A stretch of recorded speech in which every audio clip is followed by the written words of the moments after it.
Yo, yo, yo, what's going on, everyone? Welcome to a DFS strategy video for the 2025 Memorial Tournament. My name is Eric, and I'm here to go over everything revolving around the sweet spot process for this event. Of course, if you don't know what that means, it's really narrowing down, picking certain players that meet certain criteria, all related along the sweet spot process.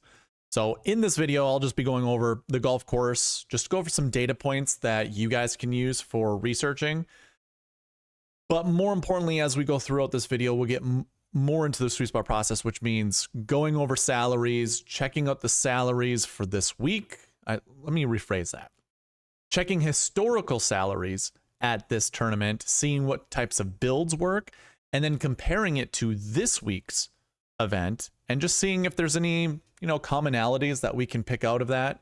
We'll use last week's tournament as a what would we call it? Kind of a placeholder. I'm trying to think of like something that sets something, because a placeholder. We can use last week as a placeholder for this week because it's very similar when it comes to salaries. Yeah, it's a limited field, but the question still is, do we play Scottie Scheffler or do we not? So we'll dive into that during the salary segment, which is just called the Pass Optimal and GPP winning lineups. That's where we dig down into salaries and try to figure out what is the best salary build to follow this week. Again, it just revolves around Scottie. I'm going to review last week. The sweet spot process was spot on. I'll show you how that worked out. And then we'll dive into the nitty gritty, which is the bucket system, as well as the Marquee Tee Times for this week's event. But before I get into everything, I like to do some, housekeeping items, like to do giveaways. So the very first thing, let's get into a giveaway right now, and then we can talk about any other housekeeping items. So throw that on the screen. Actually, you know what? Hold on. I'll throw this on the screen first. If you didn't know, I do this weekly and monthly. This is the last week before the new month. Next Tuesday, I'm going to give away a membership, a monthly membership to SweetSpotDFS.com, which is a $20 value. If somehow we can reach 850 subscribers on the channel, which just means 14 more, if we can get 14 more subscribers, I will go ahead and throw a t-shirt into the mix. And I will say this right now too. I will be doing a US Open giveaway. And it most likely will be similar to what we've done in the past, but I might even sweeten the pot a little bit more. I might say I will double that giveaway if we hit 850 subscribers. We've been on this goal for way too long. Way too long. I have tons of people watching. And you know how the whole adage goes with YouTube streamers. 50% of you aren't subscribed to the channel. Same thing applies. So if you're not subscribed, would appreciate it. If you want to get into any of these giveaways, you have to be subscribed. And I also like to give out YouTube memberships, white tier and above memberships, because every Wednesday night, I go live giving you my final pieces of advice when it comes to building lineups. And I show you exactly what I'm going to do when it comes to building lineups this week. Or any week, I should say. Not just this week, but anytime you're in there in the Wednesday live stream, I will go over all the things that I'm going to be doing in my lineups. And then I just like to be completely transparent with you guys. Completely transparent. Show you the ins and the outs. How I've been so successful playing DFS and how you guys can also be successful. So I like to give away YouTube memberships. That's where I was getting at. And the way for you to be a YouTube member, if you want to get a giveaway, you have to be subscribed to the channel. YouTube doesn't just throw out memberships to anybody. I've learned that kind of the hard way. Like there's 830 some subscribers on this channel. I should say this too. You have to enable gift giving. I think that's the big thing. Because I hit a limit. There was enough YouTube members on this channel that when I was giving away YouTube memberships not too long ago, they didn't go to anyone because everybody who was eligible already was a member. So if you want to be a member, you have to make sure that you got to make sure your gift giving is enabled. And I'll give away YouTube memberships if we hit 25 likes on this video. So that's the other piece. I've been that was way longer than it needed to be. John, what's going on? AJ, nice to see you. But yeah, that's what it comes to with these giveaways. I like to reward you for rewarding me. Basically, that's what it comes down to. So I guess with that being said, oh, one other thing, let me throw this on the screen too. If you're not a member at SweetSpotDFS.com, you can be a free member. I've shown you guys how to do that. It doesn't require much effort on your end. It doesn't require any personal information other than a username, a first and last name, and an email address. Actually, I don't even know if it asks for the first last. Yeah, it does. I think it does. So that's all you have to do. No credit card information, nothing. Go to SweetSpotDFS.com, create yourself a free account. It's pretty simple, pretty easy. And then that goes towards the $1,000 giveaway once we reach 1,000 subscribers. So up to you guys if that's what you'd like to do, or if you'd like to help out, much appreciated. I, again, will reward you for rewarding me. All right. Now that we've gone through the giveaways, let's run the giveaway. So there were 27 entries. This goes between the roll calls that I do, which I forgot to do a third roll call last week because the video did go over 3 hours. I like to try to do roll calls at every 1 hour mark.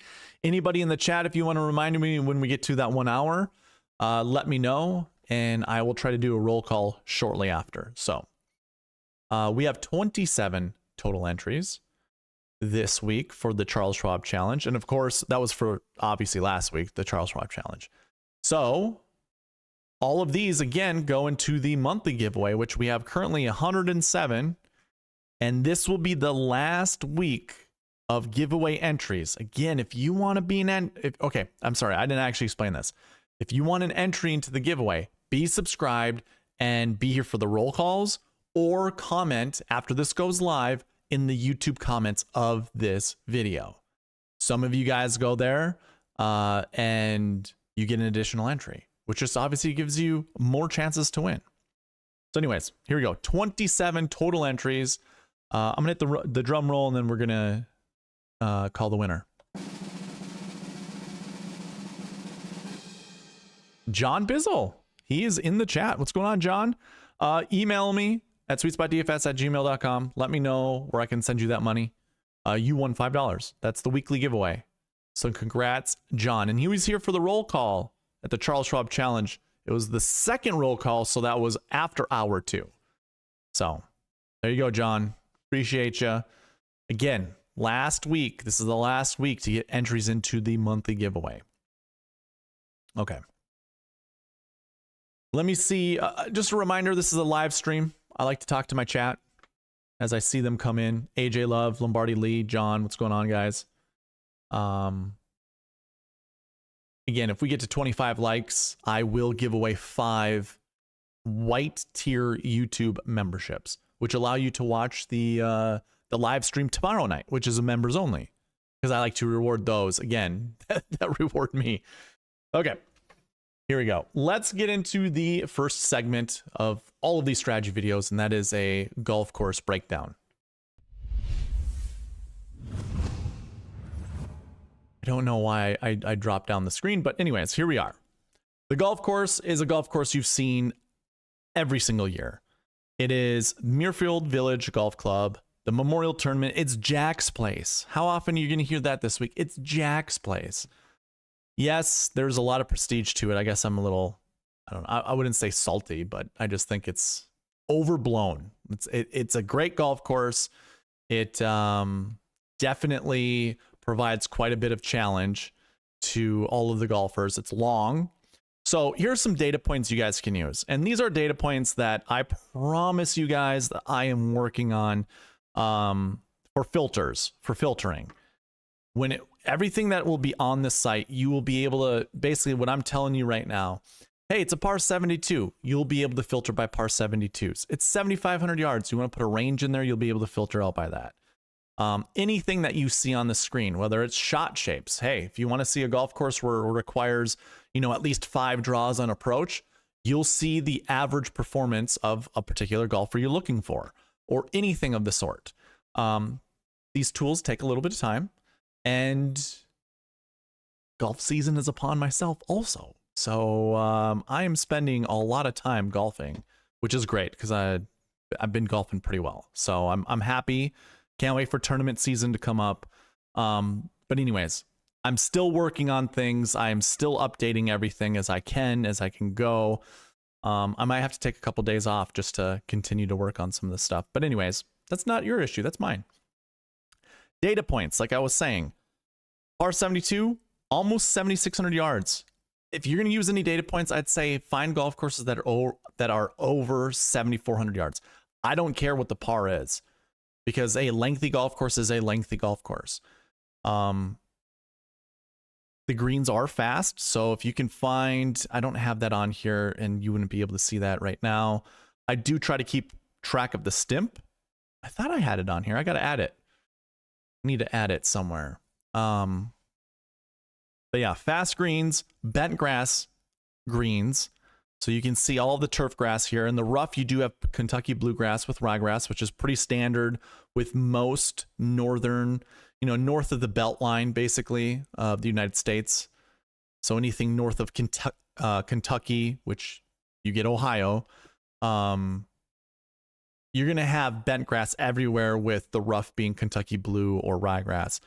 Easiest way to maintain a golf course, like ryegrass, is just your, what's the word I'm looking for? I want to, like, the first word that came to mind is all-star, but it's not, I don't think of ryegrass as an all-star grass. It's just a high utility grass. It can grow anywhere. It doesn't have a lot of stress points. So anyways, who cares? Who cares about bluegrass and ryegrass? I don't even think you have to use that as a data point. I just use bent grass. Bent grass, everything. If you wanted to use like average finishing results for bent grass, that's what I would use.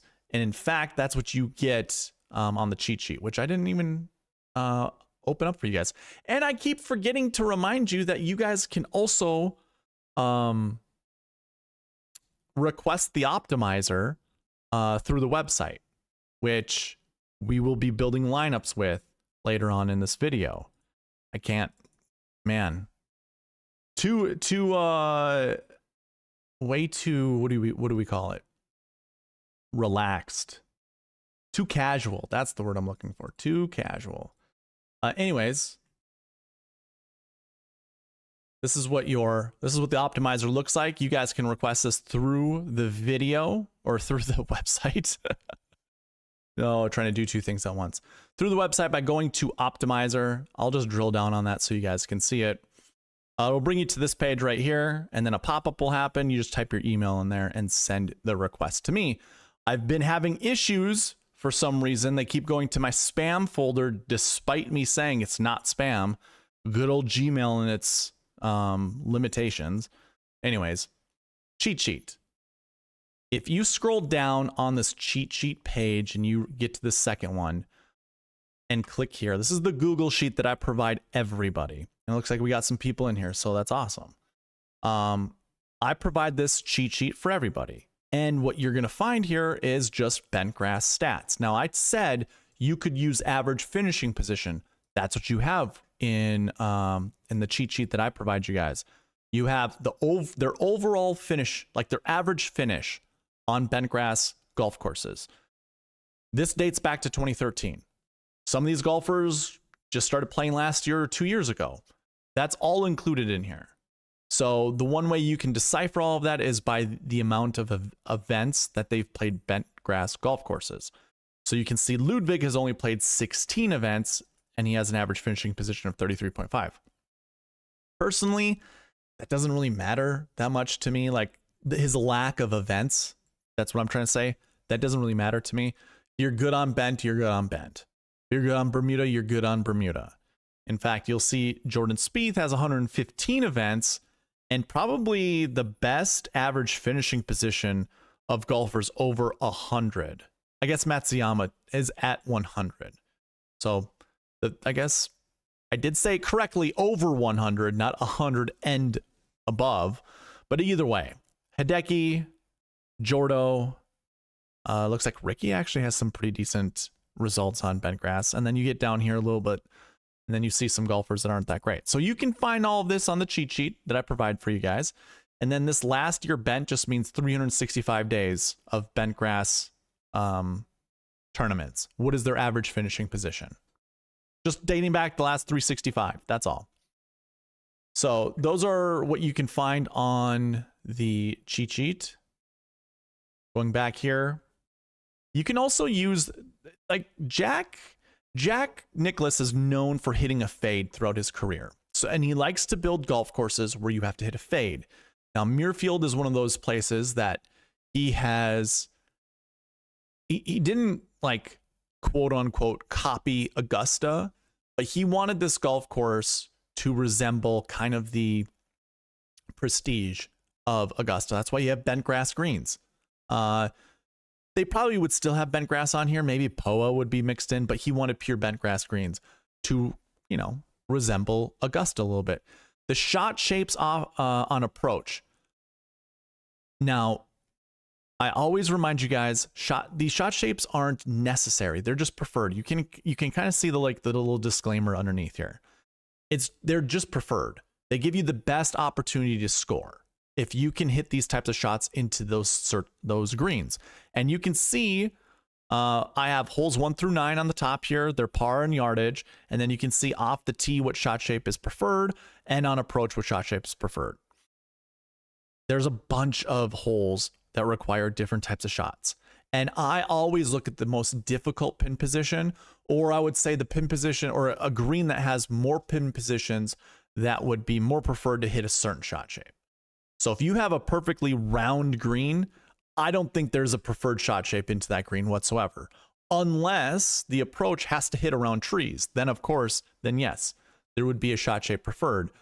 But a lot of times what you'll end up having is like a peninsula green, where coming in from the broad side of the green and trying to get a ball to work its way into the hole location, that's going to be the preferred shot shape. And that's what you see on my website, is just preferred shot shapes. That's it. Again, to offer the best scoring opportunity. It's not necessary, not necessary. So again, you can go to that cheat sheet and you will find that most of these golfers on here have shot shapes next to their name. This is just me watching golf. I even recorded a lot of these videos that I will end up adding to the website in a golfer profile page, that you'll be able to see what their preferred shot shape is. And maybe I'll even add testimonials of these golfers saying, oh yeah, no, I enjoy a fade is my preferred shot shape, and I only like hitting fades, or I only like hitting draws, or yada yada yada. And then you'll just have the proof, and there won't have to be any second guessing. The pros can hit shot shapes both directions, but they have a preferred shot shape, and a lot of times just sticking to that shot shape provides the most consistent results. So yes, I am aware golfers can shape it both directions. Guess what? So can I. I'm not on the PGA Tour though. So like it doesn't, I say that all tongue in cheek, because it's just like, we all can, anybody that's just, you know, that's golfed for a while, we can all shape shots in both directions.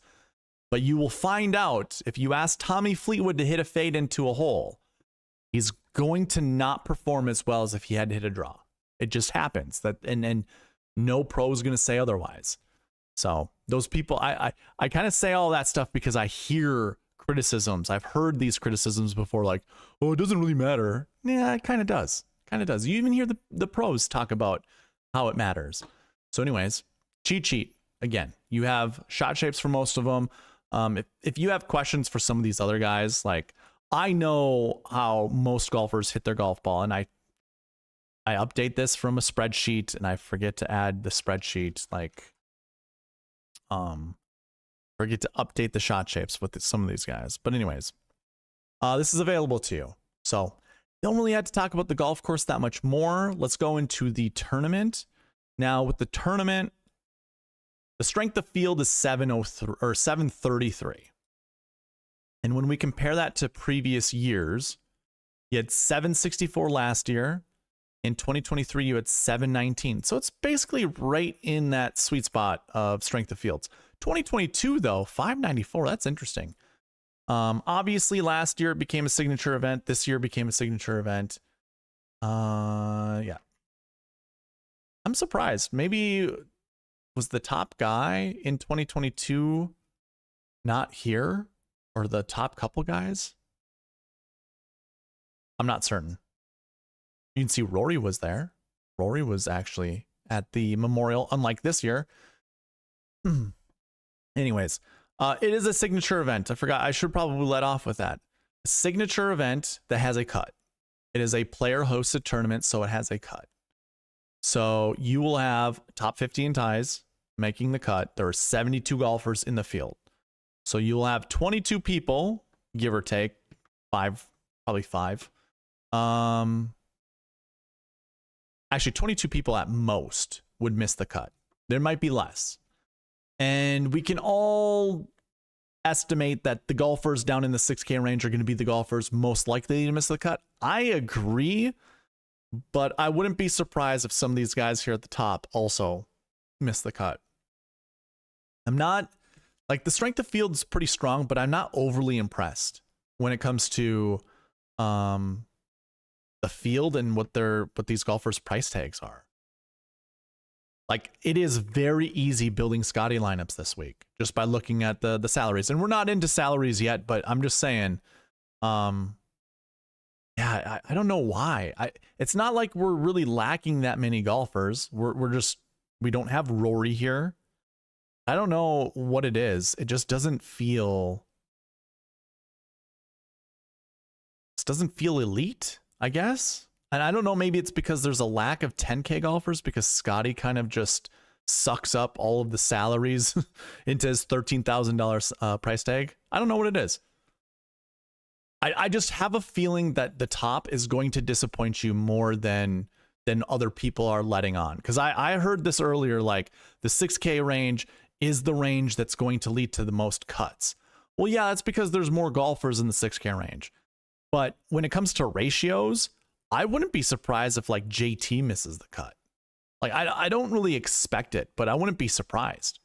Same kind of applies to like Ludwig Oberg or even Patrick Cantlay. Patrick Cantlay missed the cut. Was it last year? Yeah, he missed the cut last year. So, I see some of these guys in the high price tag. This was their finishes last year. Scotty won. Xander was 8th. JT was 33rd. But this is what I'm talking about with JT. I'm not going to be surprised if he finishes somewhere outside the top 20. And you wouldn't want to play him. Now, of course, that's not missing the cut. Missing the cut, you'd see down here with some of these golfers down here, which I think are very, again, these guys down here, they're priced in the 6K range for a reason. I say this every single week. They're priced down there for a reason. So anyways, I don't have anything else to provide when it comes to the golf course and tournament information, so I'll check out the chat. All right. See a bunch of congrats for John for the giveaway winner. I appreciate you can use it for a monthly. Yes, I can give you a discount for a monthly membership for sure. Oh, you're talking about YouTube? I can't do that. Unfortunately, I can't. The only thing I could do is just send it to your Google Pay, and then you can apply it to the YouTube membership. So if it's for a YouTube membership, I can't. YouTube just doesn't let me, like, this isn't my website. YouTube's not my website, but SweetSpotDFS.com is my website, so I can do whatever I want on that site, but I can't do it for YouTube. YouTube doesn't let me just pay for people to get memberships. Dave, what's going on? Wheels up. How are you doing? AJ goes, I'm taking the girlfriend to her first par 3 course next week. Ooh, have fun, man. I have a hard time with websites. I only have access with my phone. Ah, I see. Yeah, and you know what? I actually, so I don't have my phone, or geez, I don't have the site set up for, like, like if you go from a desktop version of a site to a mobile version of a site, it kind of turns into more of a bigger button type of layout or whatever. When it comes to like my website, it's a data-driven website. So it's difficult to show data in a large font Like you would have to, I did my best to make it work out. Like I did my best on that portion of it for the mobile layout for me to be able to use it on my phone. And I just have a standard Samsung phone. So it's, I mean, it's big, but it's not like super huge. And I can make do on that website. Like if I need to find something, if I'm out and about and I'm like, oh shoot, you know what? I forgot to put a lineup together for Showdown. And I want to see, you know, how golfers do round by round. I'll come to this page and I'll be able to use it just fine on the mobile. So it's just kind of navigating. You will want to flip it horizontally. So don't have it vertically. Always flip it horizontal, and you can zoom in and out with your thumbs. Like you can make it bigger or smaller. So yeah, for mobile, it's doable. You can definitely use it on mobile. Okay, let's move on to the next segment, which is pass optimal and GPP winning lineups. Of course, I'm going to tell you to go to SweetSpotDFS.com and check out the two tools that I have for you guys. If you just go under fantasy tools and check out past salary builds and past optimals, it'll bring you to, well, this is the pass optimal page, but it'll also bring you to the pass optimal and GPP winners. So you can use both of these to your advantage when building lineups. Now, this is how I like to use it. You guys can use it however you want, but how I like to use it is, one, I like to go and check to see the frequency of some of these salary builds. That's all that this segment over here on the top right above my head. It's just the frequency. How often does this happen on the PGA Tour? For any of these DraftKings events, this is all DraftKings salaries. And I have 1,016 lineups that I have recorded that are either a GPP winning lineup, an optimal lineup, or a SweetSpot optimal lineup. Now, the SweetSpot optimal, all that entails is it is the technically the second best lineup. But really, okay, there's like a couple rules.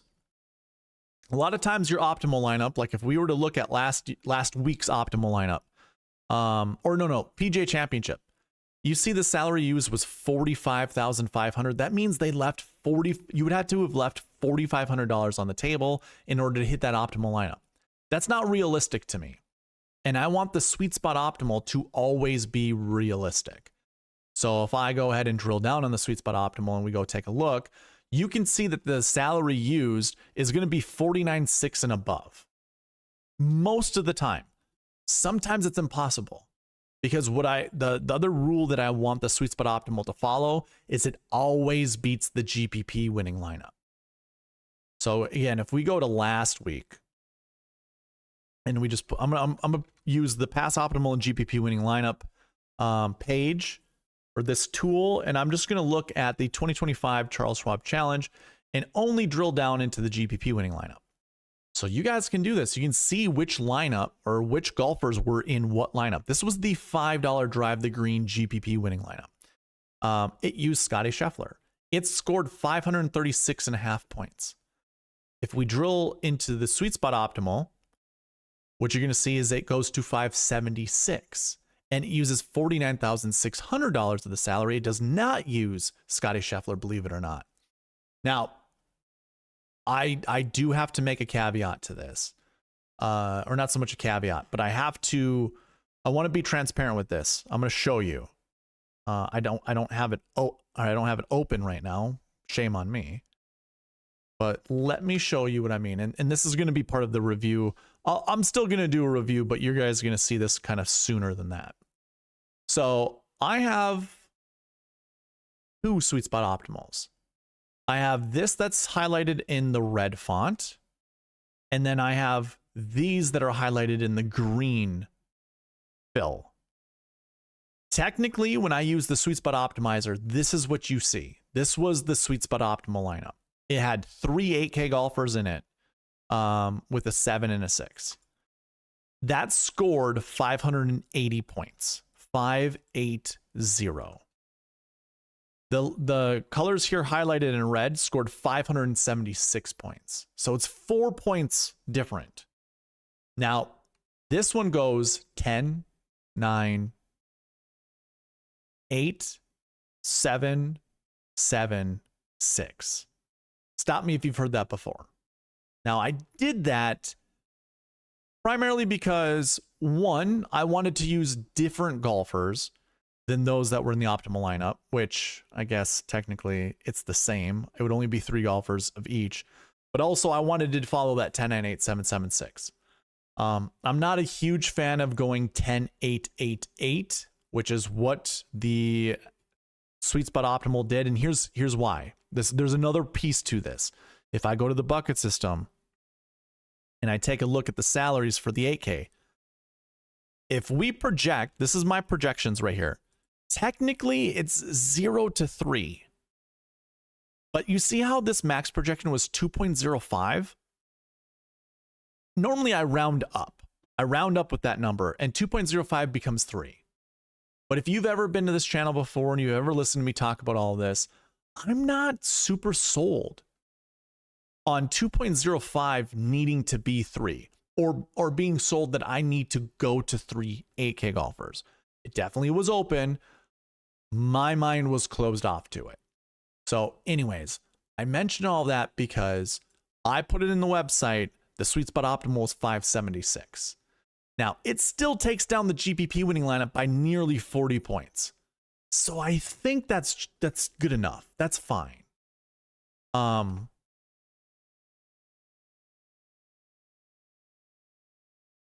Yeah, let me double check here. I wanted to see, yeah, 10, 9, 8, 7, 7, 6. And anytime that I can tell you guys to use a 10, 9, 8, 7, 7, 6 and it still be successful is what I'm mostly gunning for. Like I'd rather that be the case than going 10, 3 8s, a 7, and a 6. That still follows those rules that I typically tell you.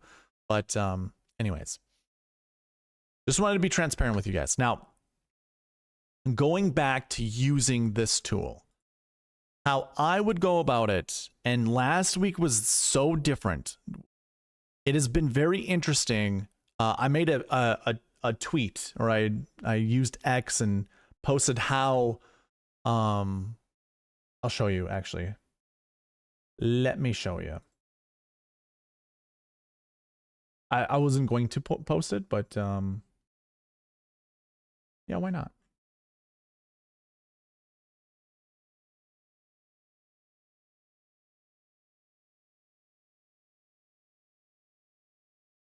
Okay. I don't know why, but it didn't show everything that I needed. This is what I posted. It says, I know we're on to the Memorial, but last week's DraftKings salaries for the Charles Schwab Challenge was so good. And I said this last week because I believe Scotty at $13,700 was appropriately priced.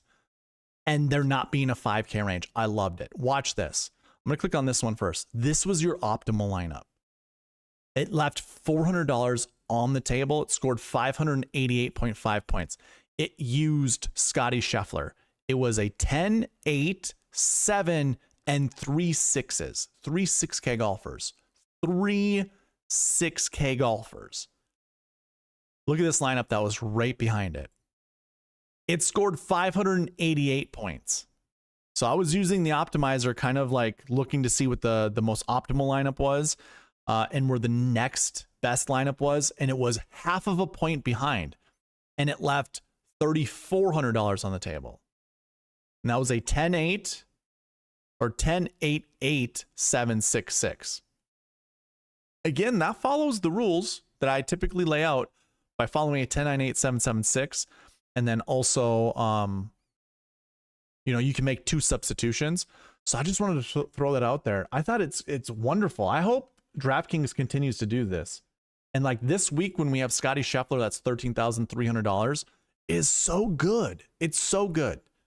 This is where you actually have to make choices. You have to make choices. And the kind of the unfortunate part about this is it's relatively new with DraftKings.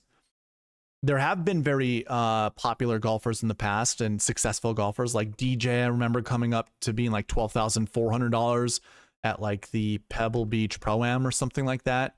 There were definitely expensive price tags, but not 13,300, not 13,700. Now we have that with Scotty, and he still is performing good enough where even if he doesn't win, he's in the optimal lineup.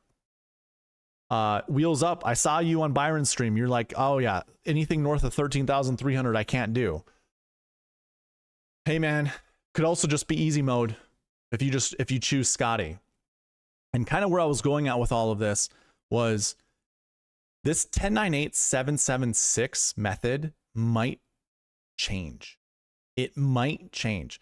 If there's a Scotty lineup, I might have to redact this and say, if you follow the 10-9-8-7-7-6 method, ignore it if you're playing Scotty Scheffler. Because now that his salary is going to be $13,000, I think just moving here going forward, that's not going to be the typical salary build. Now in non-Scotty lineups, I think that's absolutely perfect. 10-9-8-7-7-6, I think is absolutely perfect. It's still perfect. I think it's the most balanced lineup build that has the highest upside that you can actually build. But with Scotty, I think it's definitely going to go into that 10-8, 2 7s, 2 6s, or 10-8, 3 7s and a 6.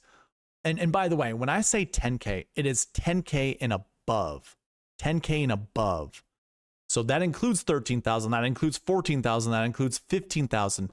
Because if I go back to the sheet, we only have 3 golfers that are 10K and above. I'm not going to make a tier by itself just for a $13,000 golfer.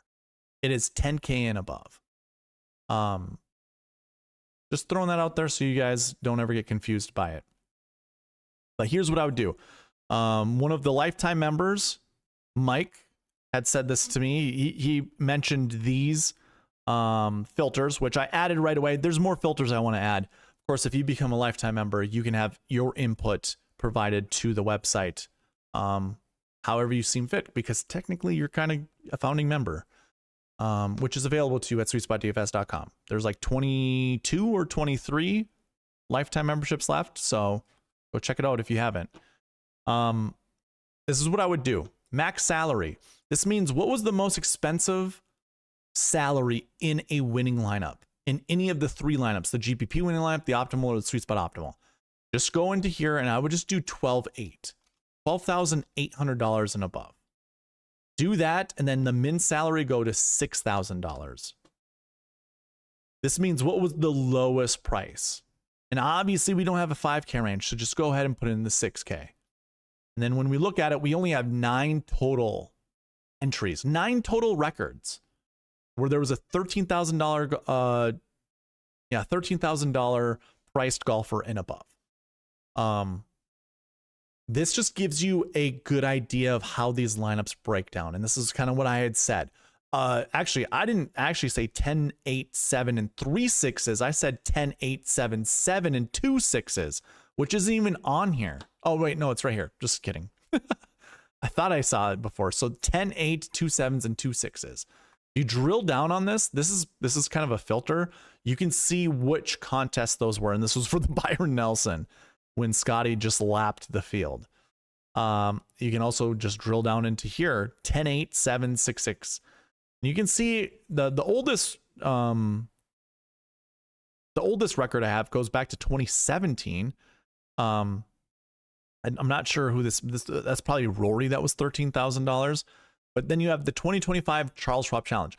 Did you notice that? 2 records here, two records of this 10, 8, 7, 6, 6, 6 was in 2025, and it was for one event, the Charles Schwab Challenge, which was last week. This one here, 10, 8, 2 7s, 2 6s, was also in 2025, and it was for the Byron Nelson. If we drill on some of these other ones, we have the 2024 RBC Heritage. What's the most common theme here? These were all events Scotty Scheffler was a part of the lineup. Each one of these, except for that 2017 record. So this is where you can truly, like, if you need validation or confirmation as to anchoring your lineups around Scottie Scheffler, what salaries should I include? Now, here's like, just look on the screen. There aren't many tournaments we can look at, but of the tournaments that it's happened, we go from Scottie to whatever price he was, you know, 13,000, 13,300, 13,700, doesn't matter. The next priced golfer, more often than not, is an 8K golfer. And then from there, 9K. So it's not even dropping from a 10. Because like I heard this on the Pat Mayo out, or like his show last week or whatever. I don't remember. I think he had Jeff Ulrich on, and he was talking about, well, this is what Tambo would say. You know, if you want to get really different, do 5 7Ks. Sure, there could be 5 7Ks that finish inside the top 20, but none of them are going to win you money. Like, that's why I like using this tool. It actually shows you what is successful and what is not. And I have 3 different lineups that you can look through to see which one, you know, actually better suits you. Now, I don't keep track of like the top 20 lineups of every single event.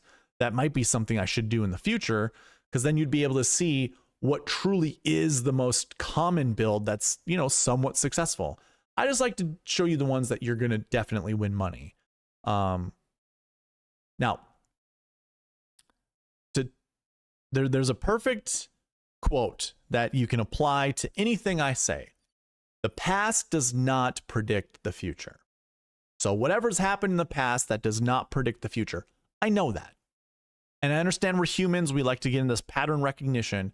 But looking at previous successes gives you the opportunity, or at least gives you the idea of what it takes to be successful.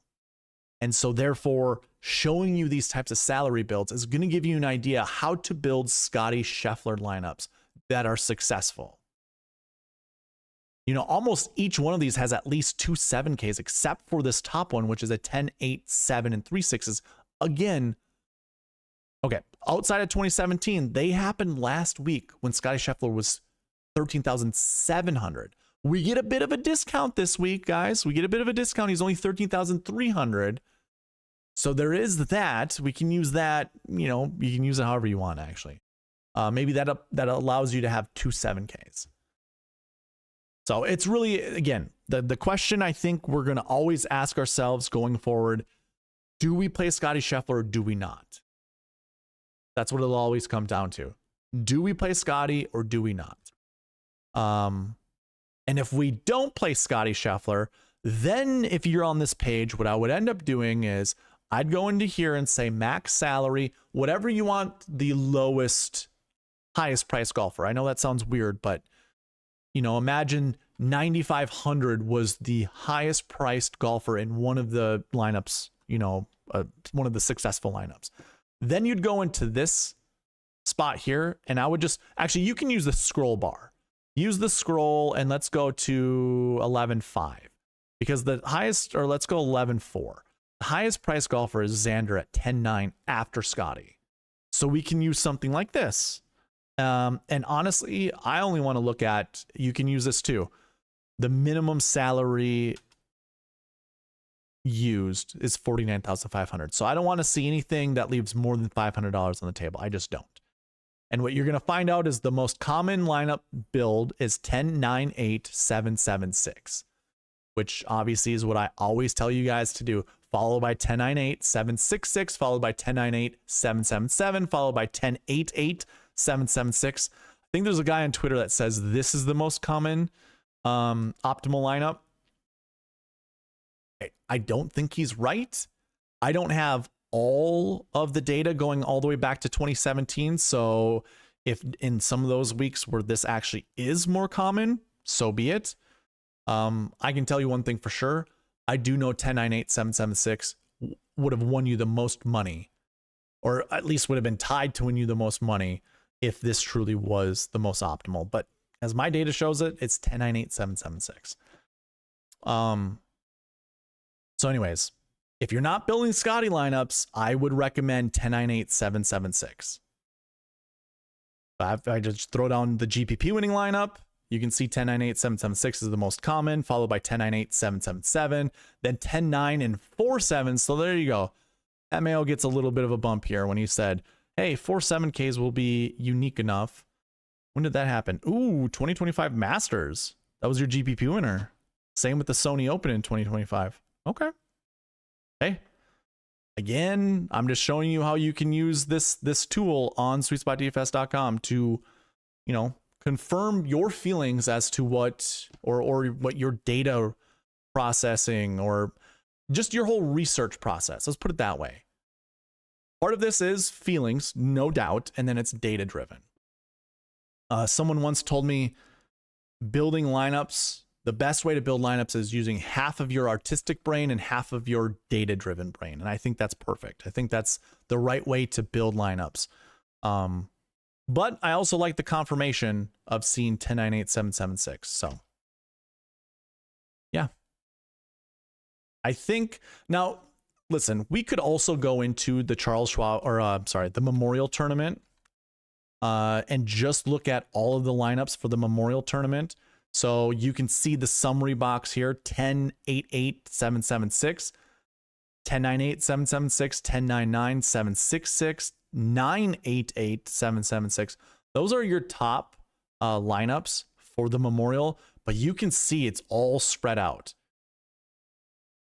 Let's see here. There's 22 total lineups. If I go and use this filter here and just drill into the 10K, so of 22 lineups, 13 of them have at least a 10K golfer that starts out their lineups. That's what golfer one position means. That's what starts out the lineup as a 10K golfer.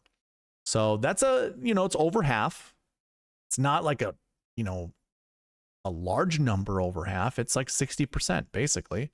60% of your lineup start with a 10K golfer. Here, one other thing I would do, I'm going to put this filter back on, 49.5.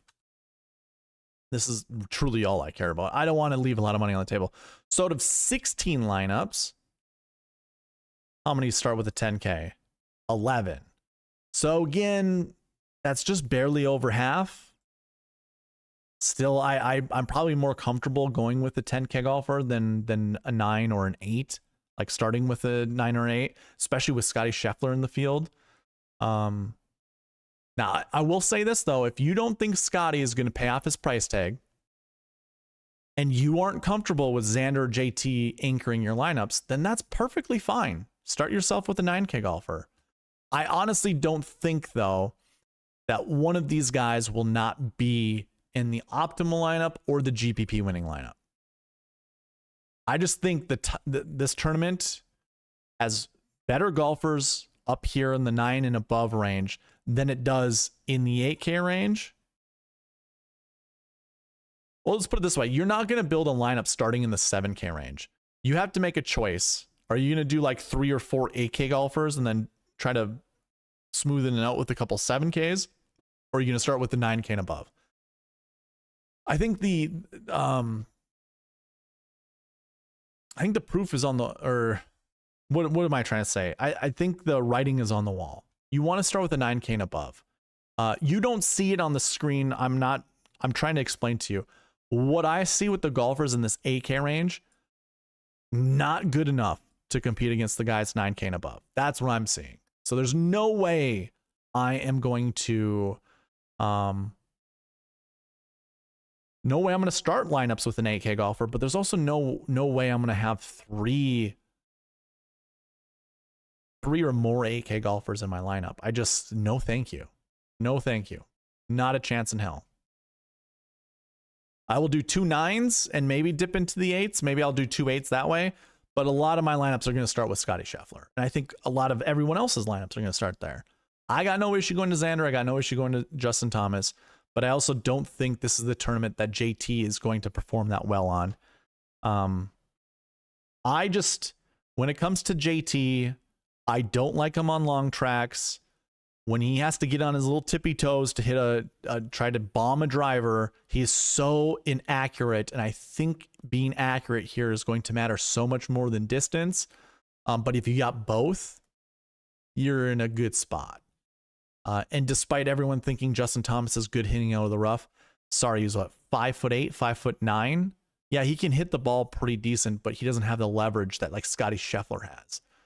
I could be wrong with the height thing. I'm not positive how tall he is. I think he's 5'11" at tops. Someone else in the chat can tell me. Yeah. Again, I think it's just you start with 9K and above, and to me, it's Scotty or bust. And when I say that, when I build lineups, 50% of my lineups will have Scotty in them. The other 50% will just be some kind of smorgasbord of whatever's here at the top. I'll just spread out the ownership. I don't care. Yeah, I think the best win equity is to go with Scotty, which duh, right? Anyways, that's going to be it for the Pass Optimal and GPP win lineups. I feel like I gave you guys a pretty good idea how to go to the website and use the tool on your own if you'd like to. It is behind a paywall, so you will have to be a paying member in order to use that tool, but I think it's a good tool nonetheless. All right, let's check out the chat. I know I called Wheels out, so let's see what he says. Won't do. That's fine. Heard today too that Jack only finished out of the top 5 once in the Open Championship, and that one time he finished 6th. Yeah, that sounds right. I think you have to play Scotty if he is playing. What do you mean by that?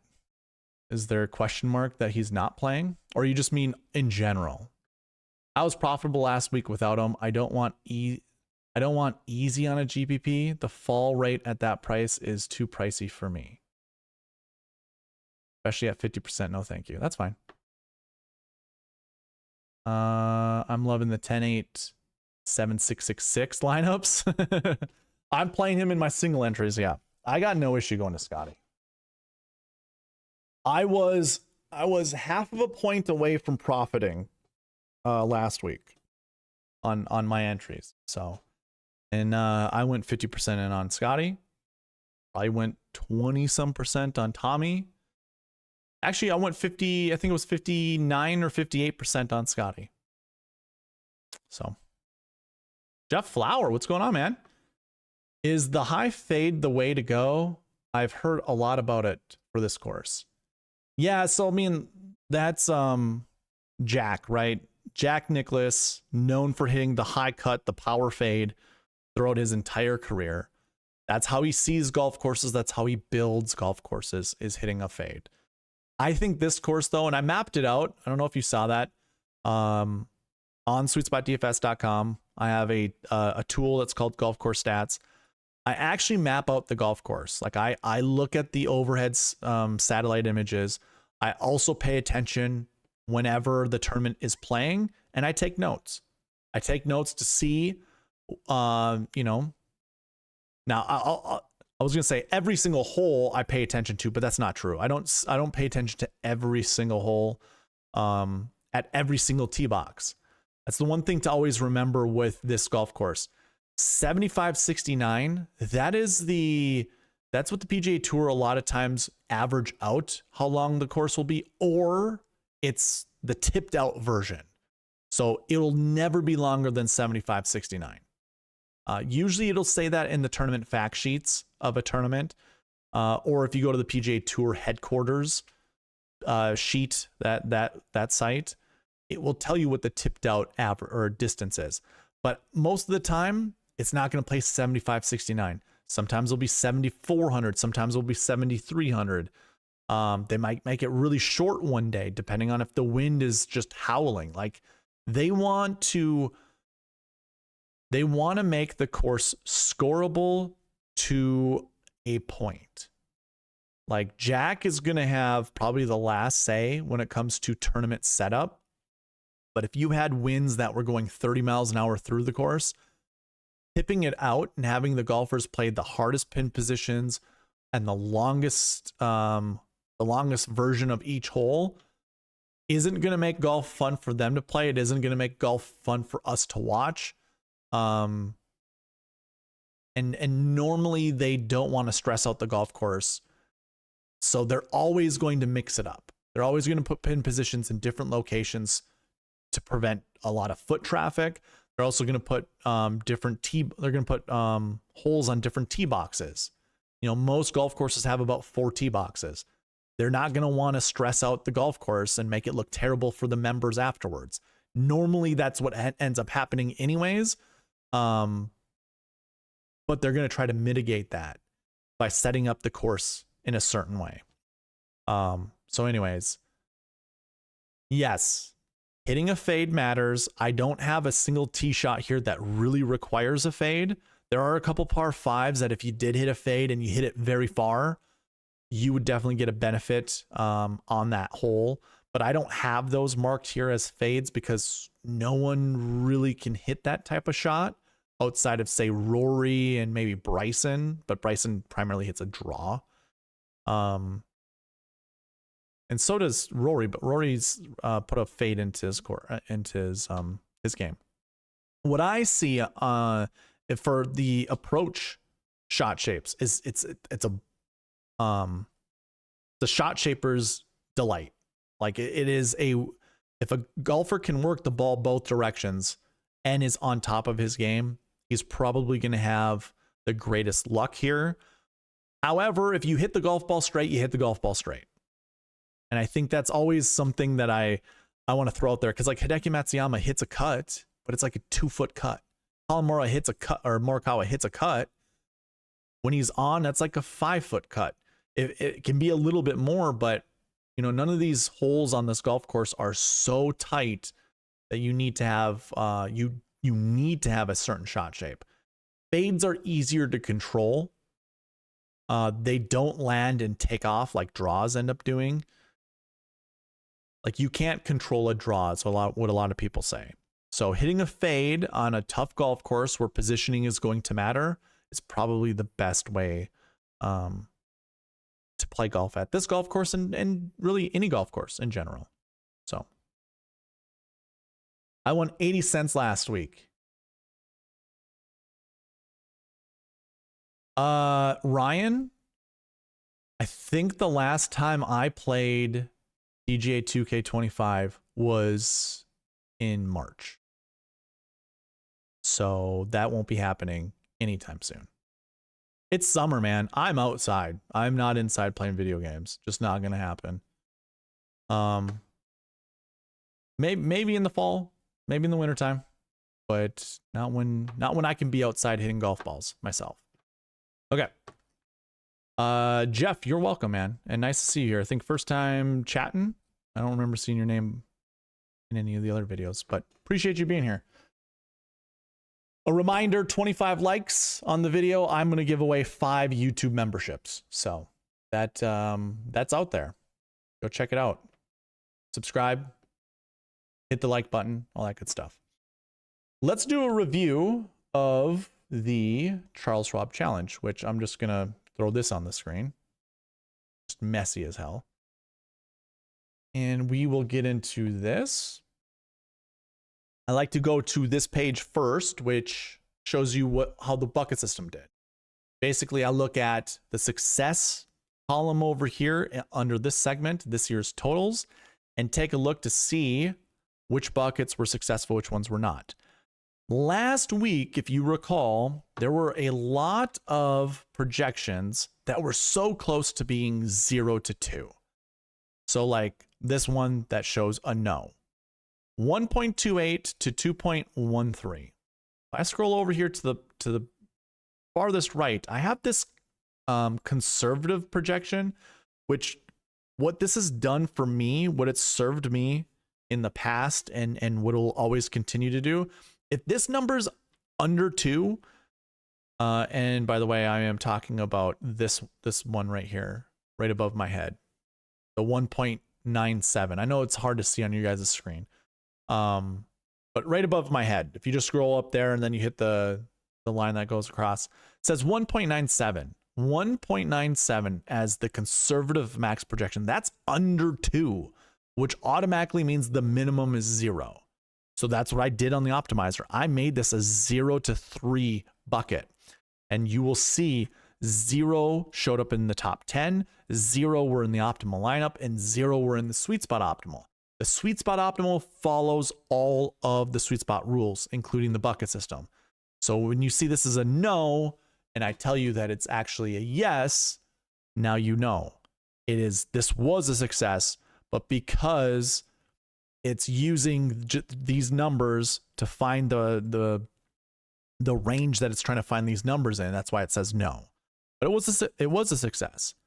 Let's see, is this the bucket the same? So low 6K golfers, I have 0 to 2 as the projection. 0 to 2. There were 1 inside the top 10, 2 inside the optimal lineup. Because this number over here in the max projection, because it's not over 1, my formula doesn't read it to be 2. And again, I've said this before, to make this see that this is a 0 to 2 projection and not a 0 to 1 projection, is just a lot of coding that I just don't have time for. So therefore, I just don't do it. Like, that's just, I'm not going to do that. So this bucket was also successful. Just throwing that out there.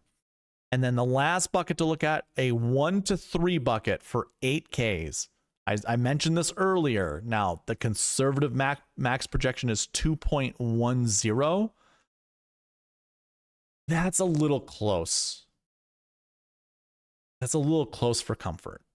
2.10. I don't feel that comfortable making sure I have 1 to 3 8K golfers, but you want to know what?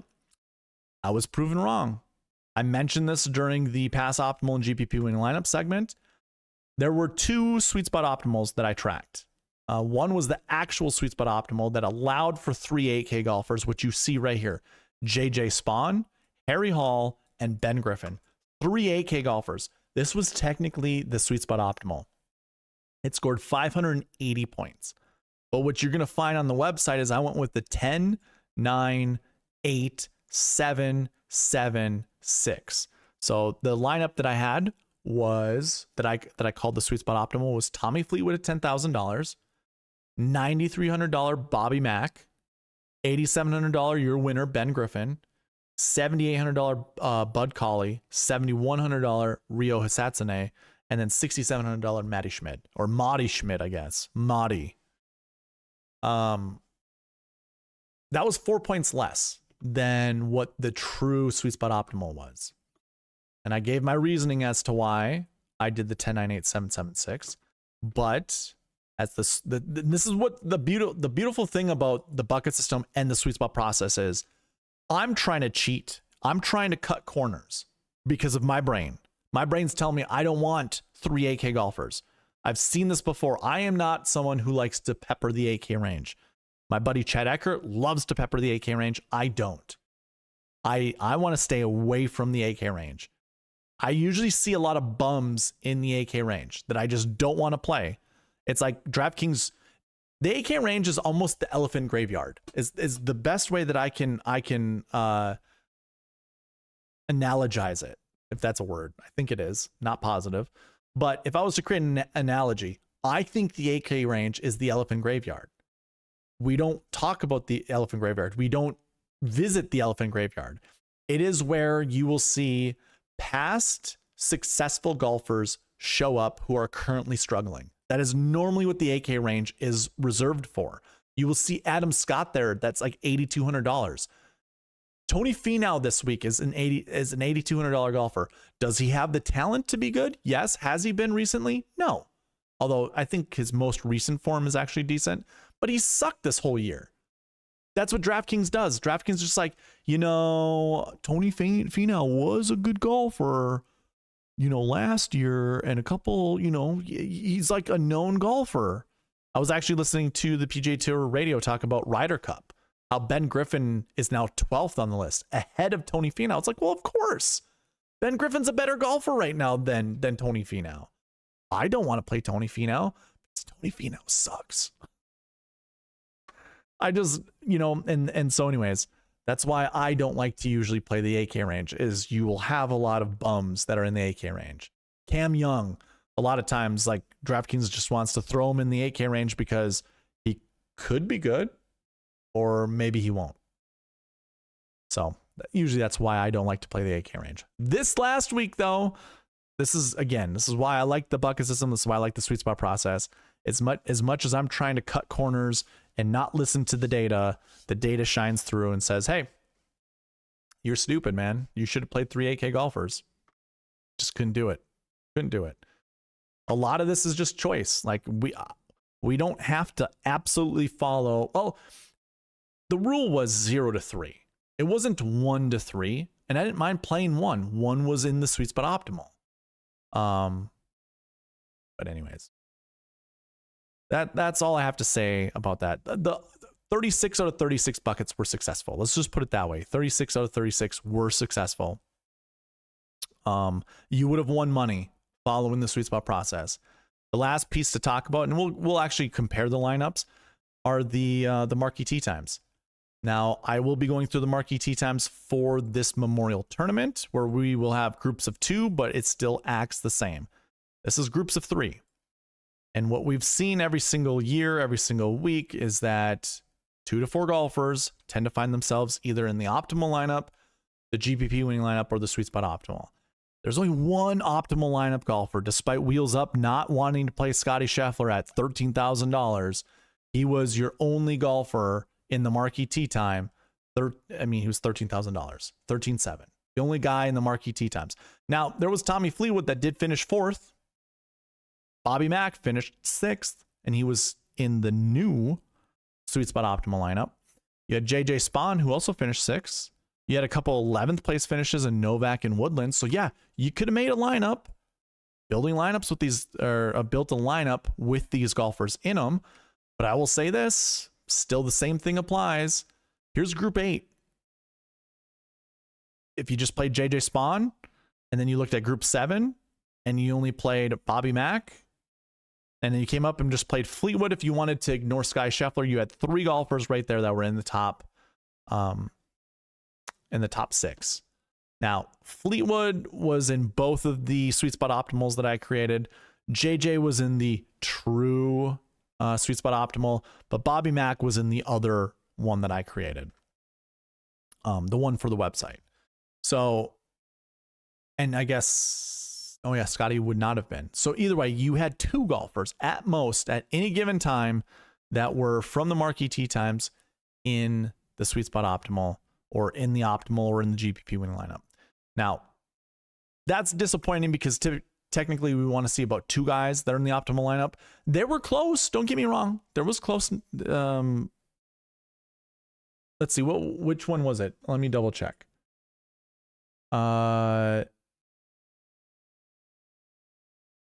It would have been Tommy Fleetwood and Ben Griffin. No, Ben Griffin was not in the optimal lineup. It was Tommy Fleetwood.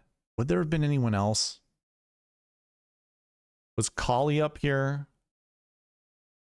I don't think so. I'm just trying to find names. Like, I'm looking at this lineup right here. This is the lineup I'm trying to find these golfers. I guess I can just put it right here. Do we see anybody else? I don't think so. 8,000, 7,800. 8,000 down here. Was Harry Hall part of this at all? No. It was just Tommy Fleetwood. That's all I see. All right. Well, maybe I'll have to look at it some other time. I can't see anybody that resemble, or that were in the lineups from the Marquee Tee Times. But yeah. Disappointing. Either way, your GPP winning lineup scored 536.5. I did go over this during the past optimal GPP winning lineups. That used up all $50,000 of the salary. So if anyone's ever telling you don't ever use up all 50, well, I think this is like 3 weeks in a row that it's used up. Like if I go, not here, but if I go GPP winner and just do this, okay, it's not 3 weeks in a row. And why is this not in order?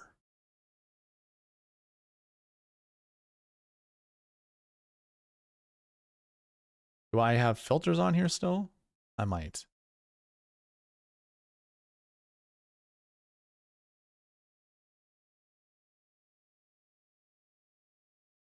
This is so weird.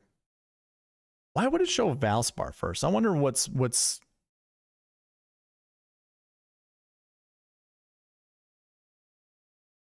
that's annoying. There's a sorting issue that I'll have to look into. Is it on this side? Oh, it was my sort right here, actually. It is. Okay, I was wrong. The sort's over here. It was 3 weeks in a row. That's what I thought. Charles Schwab, PGA Championship in Myrtle Beach. All $50,000 were used for the GPP winning lineup. Truist Championship, 49.9. Byron Nelson, 50,000. This is just in order from the last few weeks, just going down the list. This is all your GPP winners for the $5 Drive the Green contest. Except for what? The PGA Championship would have been the Millie Maker. And all the majors are the Millie Maker. So 50,000, 50,000, 50,000, 49.9, 50,000, 50,000, 49.9, 50,000, 50,000. 49.8 at Valero, Texas. Players Championship was 49.6. Puerto Rico was 49.9.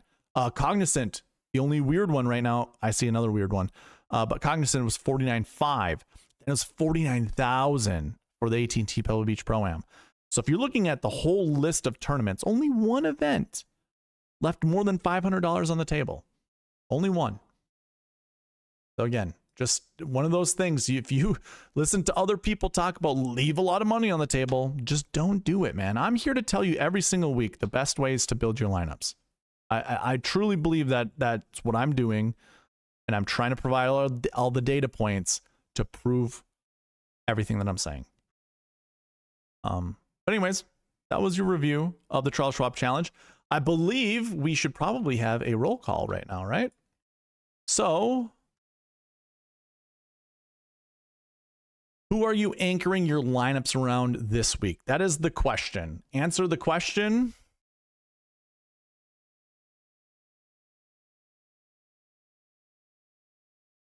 And we will have our first roll call.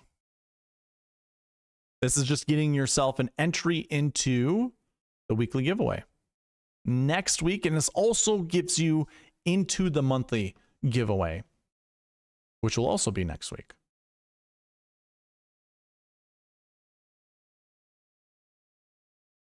Scotty's upside in price. He's a top 3 contender for profit. I'd either go all in 100% or completely out at that price. You should commit to a clear narrative, in or out. Okay, great segue to a piece of information that never gets brought up. I build about 150 to 200 lineups. I'm never going all in on a golfer. That would be stupid. And I think anybody else that does that is just dumb too. Unless you're truly trying to hit the optimal lineup, and if you're willing to like lose all your money. That's the only time I would ever suggest that.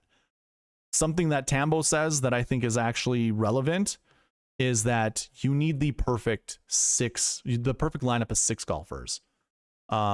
You could do that on your very first lineup that you build Scotty Scheffler with. That means any other lineup you build Scotty Scheffler with, you won't be building that perfect lineup. So if he is a part of the perfect lineup. So why would I build 200 lineups of Scotty Scheffler in it? Like, yeah, I give my best opportunity to hit the optimal lineup, but that also gives me the best opportunity to find 4 of 6 or 3 of 6. If you catch my drift. Swipe YT. What's up, man? I have no idea yet. I stink at DFS and still watch, even though I play on FanDuel. Well, I think this is the crappy thing that I dislike. I know a lot of people from like that play FanDuel come over here and are like, hey, do you do FanDuel stuff? It's like, I wish. For the longest time, FanDuel did not give you the data, like the salary data and stuff like that. And then you couldn't download a file, an output file afterwards, like you can on DraftKings. So I can data scrape DraftKings every single week. I can't do that on FanDuel. FanDuel doesn't like it. I don't know if it does now, but it didn't. When I started doing all this stuff, there was no way to get FanDuel data. So I just kind of gave up and just left it at that because I can't do it. That's why I don't do it. But FanDuel and DraftKings have similar, price rankings, basically. I know building lineups is a bit different, but if you could do like a conversion tool, maybe that's what I should try to do. But again, I don't know if you can download data. I'd have to take a look.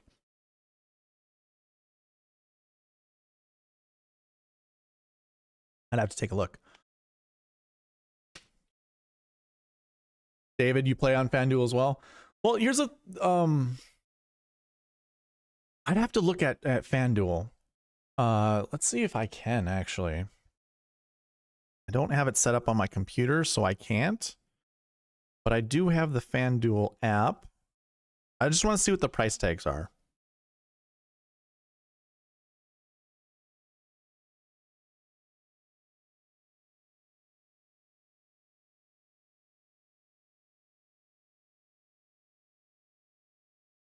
Authentication code. That's smart of me. And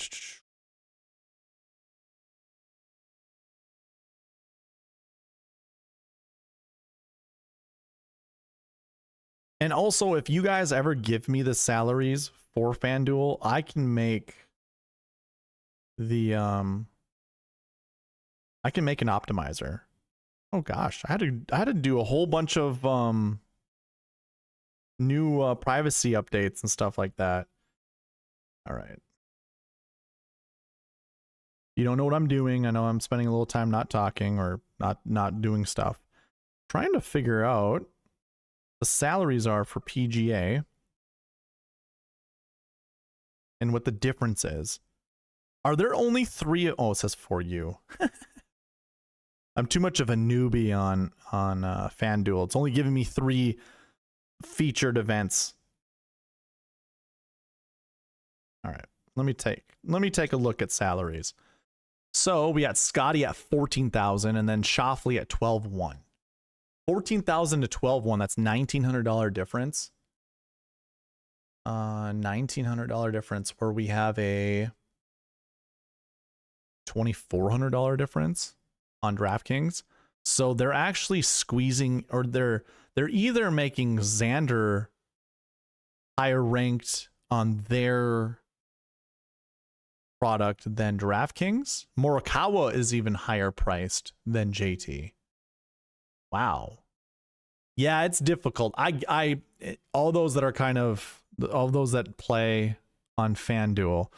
Actually, you know what I would do? Here's what I would do. For any of those that have the patience to do something like this. If I go to the cheat sheet, I'm going to use the cheat sheet. And I'm going to use kind of scratch paper. What can I use? Let's use the price conversion tool. And if I go over here, $14,000 is what Scotty Scheffler is at. Basically what I would do is I just go equals sum of M. Well, you don't worry about this. I'm doing the sum of his price tag. And then I'm going to multiply that by the sum of basically what, 50,000 divided by 60,000. Yeah, that sounds right. And so this would be his price on DraftKings. If you made the, so it looks like Scotty is undervalued on FanDuel is what it looks like to me. Because you would, the conversion you would do is just the salary difference. It'd be 50,000 divided by 60,000. And so that's 0.833. That's the difference of 0.833. Likewise, what you could do is, this is what, FanDuel, then DraftKings. This would be Scotty, and Scotty's what, 13,300. So you would do the you do the opposite, where we would want to price him up. So it'd be this multiplied by the sum of 60,000 divided by 50,000. And if you were to make the conversion, Scotty's price tag on DraftKings would be the equivalent of 15,000, just under $16,000 on FanDuel. So you are getting a discount. You are getting a discount on FanDuel. Now, I don't know how it would make for lineup building because you have so many more golfers.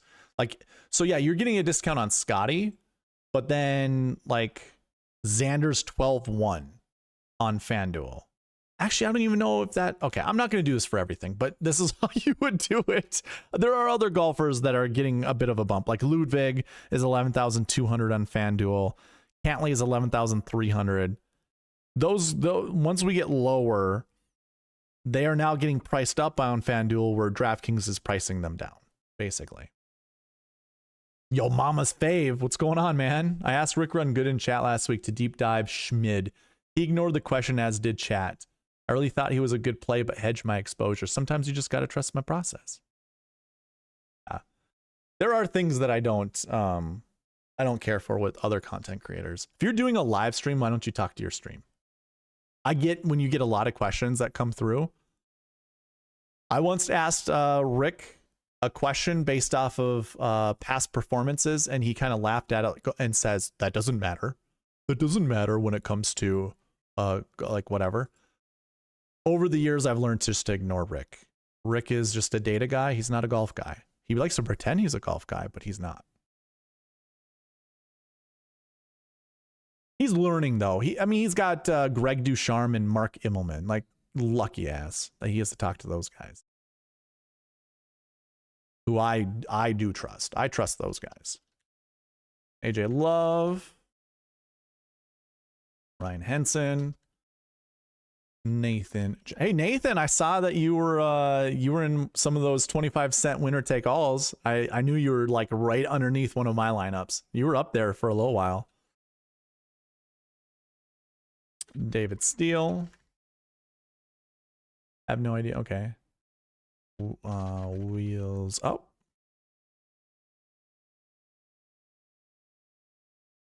Is Michael Kim viable this week? I think he is. Yeah. I didn't want to play him last week because I just thought his back was going to flare up and kill him, but it didn't. He was fine. Philip Hall. Nice to see you in the chat, Philip. I actually utilize what you say on stream and convert it very crudely to try to get the 1098-776 that you speak of. That's cool. That's awesome. That's perfect. They are stricter on login safety. For FanDuel. I tried those poppy drinks. Grape is my fave. There we go. No way, Phil. I want to try the poppy. Biggest difference I find between DraftKings and FanDuel is the lower tier pricing. Yeah, that makes sense. Rick has never answered me in 7 years. It's annoying. He answered questions after it. So he just ignored you. Yeah. Like Siwoo. Yeah, we battled in a few. I haven't played a ton of them, but you've been selling me on them the last few weeks. Yeah. There we go, man. There we go. You actually just reminded me. I haven't even looked at contests. I gotta go. I have to reserve some right now. Hey, by the way, there's a couple people in chat that didn't give me your locks. Who you anchoring your lineups around? Get yourself an entry into the giveaway. Yo mama's fave, is that going to be your pick? There we go, Tim. Oh, if you're a little bit behind, make sure you hit the live button right down there to the left. Hit the live button to make sure you're caught up. So that sometimes it kind of drags behind. If your internet's a little too slow, it'll try to buffer, and then it'll just slowly bring your stream further and further and further back. So make sure that you are up to date. So when I ask questions and you answer them, they're not from 30 minutes ago, because that does happen. All right. Nathan, you reminded me to get more into those winner take all contests. Got to get into all of them to maximize your profits. I'm just going to put Yo Mama's fave in there. All right. What a segue. What a long little intermission, which is just fine. It is fine. We're going to move on to the bucket system for the Memorial and get really down into the weeds. Here we go. Oh, that's the wrong one. Unbelievable. Okay, let's try this again. On my Stream Deck, it kind of got fuzzy, so I wasn't sure what button it was. Here we go. Here we go. Gotta do this, and then we do this.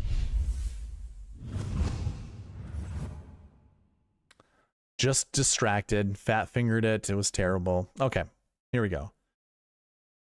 You guys can follow along with me on the cheat sheet. I do provide a bucket system for you guys on the cheat sheet. So this is my page.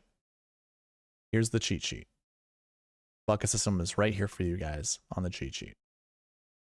So just to show you, I'll bring this over here. I'll go to mine. Just to show you that this is yours, and then mine is the other one. But what I like to do, and I confused a viewer last week, which is my fault.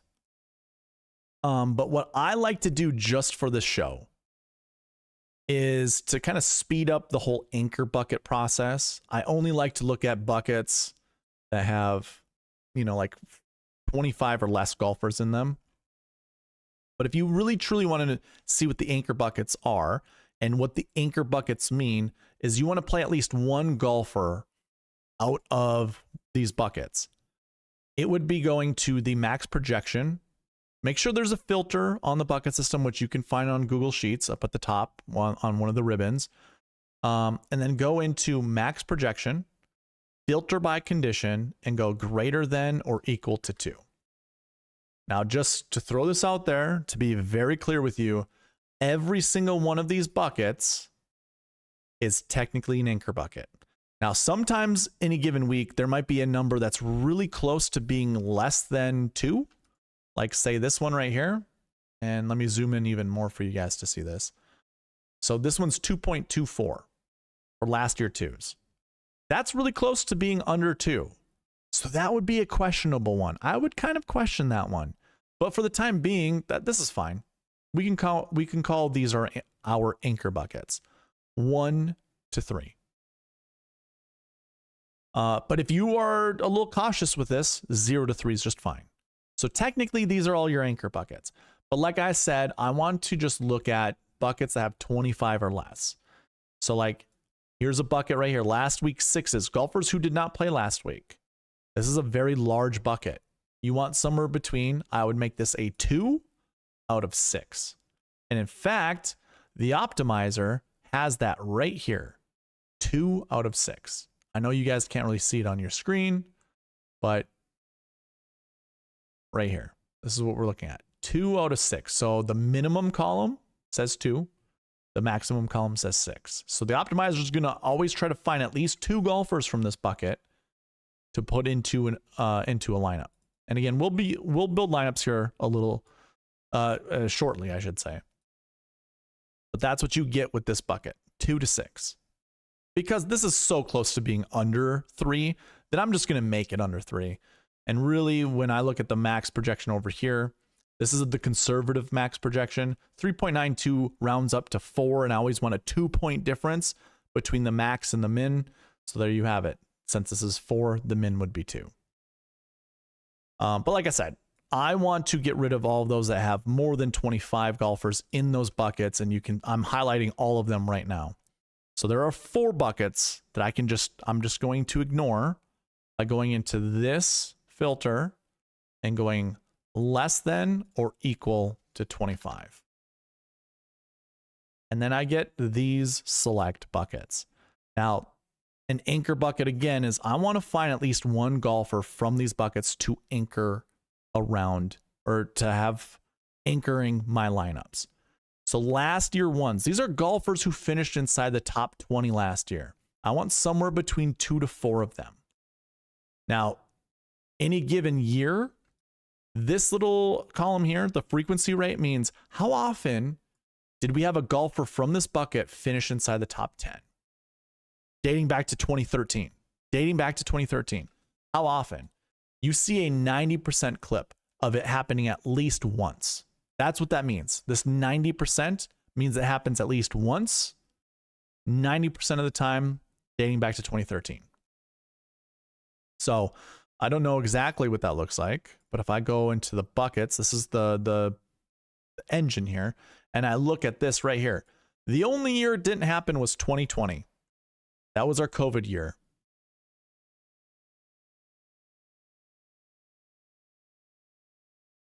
Now, I mean, it wasn't COVID because they didn't play. I'm just saying the year that COVID happened, That was also when John Rahm, let's look at, I want to look at 2020. Oh, he did finish first, but he did not finish top 20. Okay, never mind. It was the following years when he had to withdraw because he had COVID. Who was your previous champion that year? Patrick Cantlay. Okay.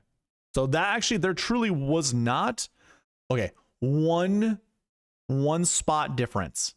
3 golfers that were top 20 finished 13th place. 3 that were from that bucket were 13th place. So pretty darn close to being inside the top 10. So yeah, going back to looking at the bucket system, that 90% clip. Actually, I'm going to go back to the buckets. Look how often at least 2 happens. Really, out of all of these years, 2014, I guess it goes back to 2014 for last year, which makes sense. My data goes back to 2013. I don't, if I had last year's stats in 2013, that means my data would go back to 2012. But 1 and 0, 2 years where we didn't have at least 2 golfers finish inside the top 10. And that's me counting how many golfers who had a top 20 finish the year before finishing inside the top 10 of that current year. Only 2 years did we not see at least 2. So it's good to see something like that. That's wonderful to see. It just means that's a bucket to really anchor around. So let's take a look. Last year ones.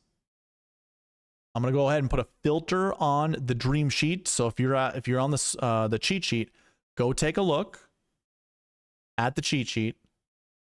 I would filter by, or I would sort by salaries top to bottom, and then we filter out just the last year ones. Last year ones.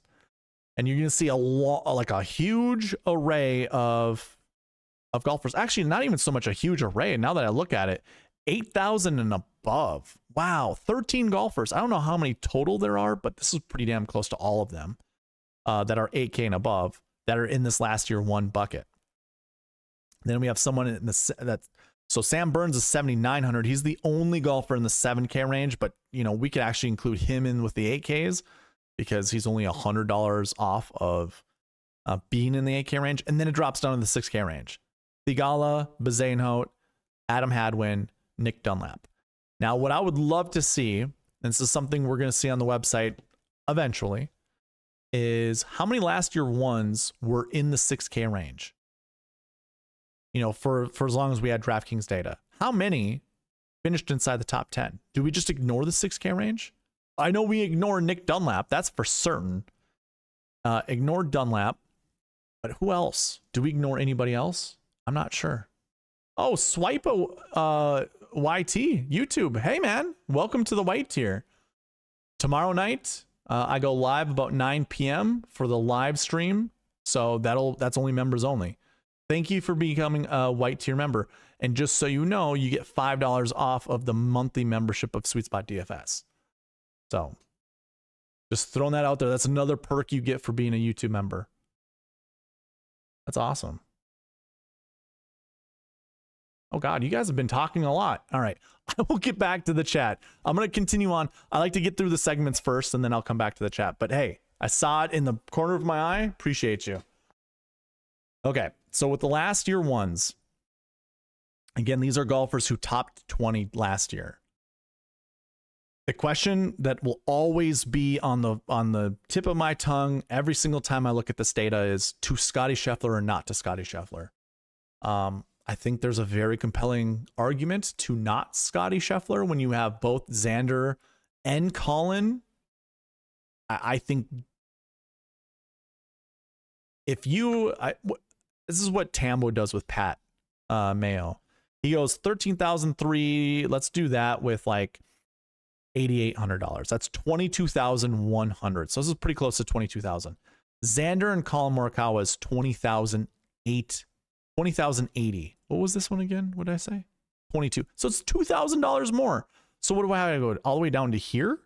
Yeah. So is Seabez with Scheffler, equivalent of Xander and Morikawa?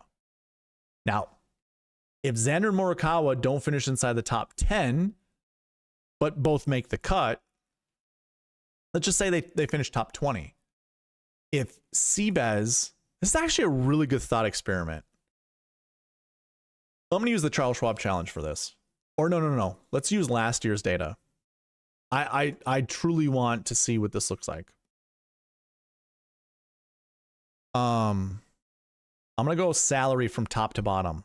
You have 12.5 for Scotty here. So it's not the exact same. But let's do like Victor and Colin. That equals 20,000 exactly. And then Scotty at 12.5. We need someone at 7.5. Yeah, it's 20,000 exactly. And let's use Will Zalatoris. I don't know if you guys heard the news with Will Zalatoris, which is sad. But he had to call it quits for the season because he got back surgery. So this back thing is really bothering him. So I want to find someone close to $7,500 with the worst finish, and that was Will Zalatoris. $48 points is what he scored on DraftKings. So this is perfect. I want to use Will Zalatoris. So 48 points plus Scotty's 106.5. That equals 154. 154. If I put these together, that's 159. Colin Morikawa and Victor Hovland.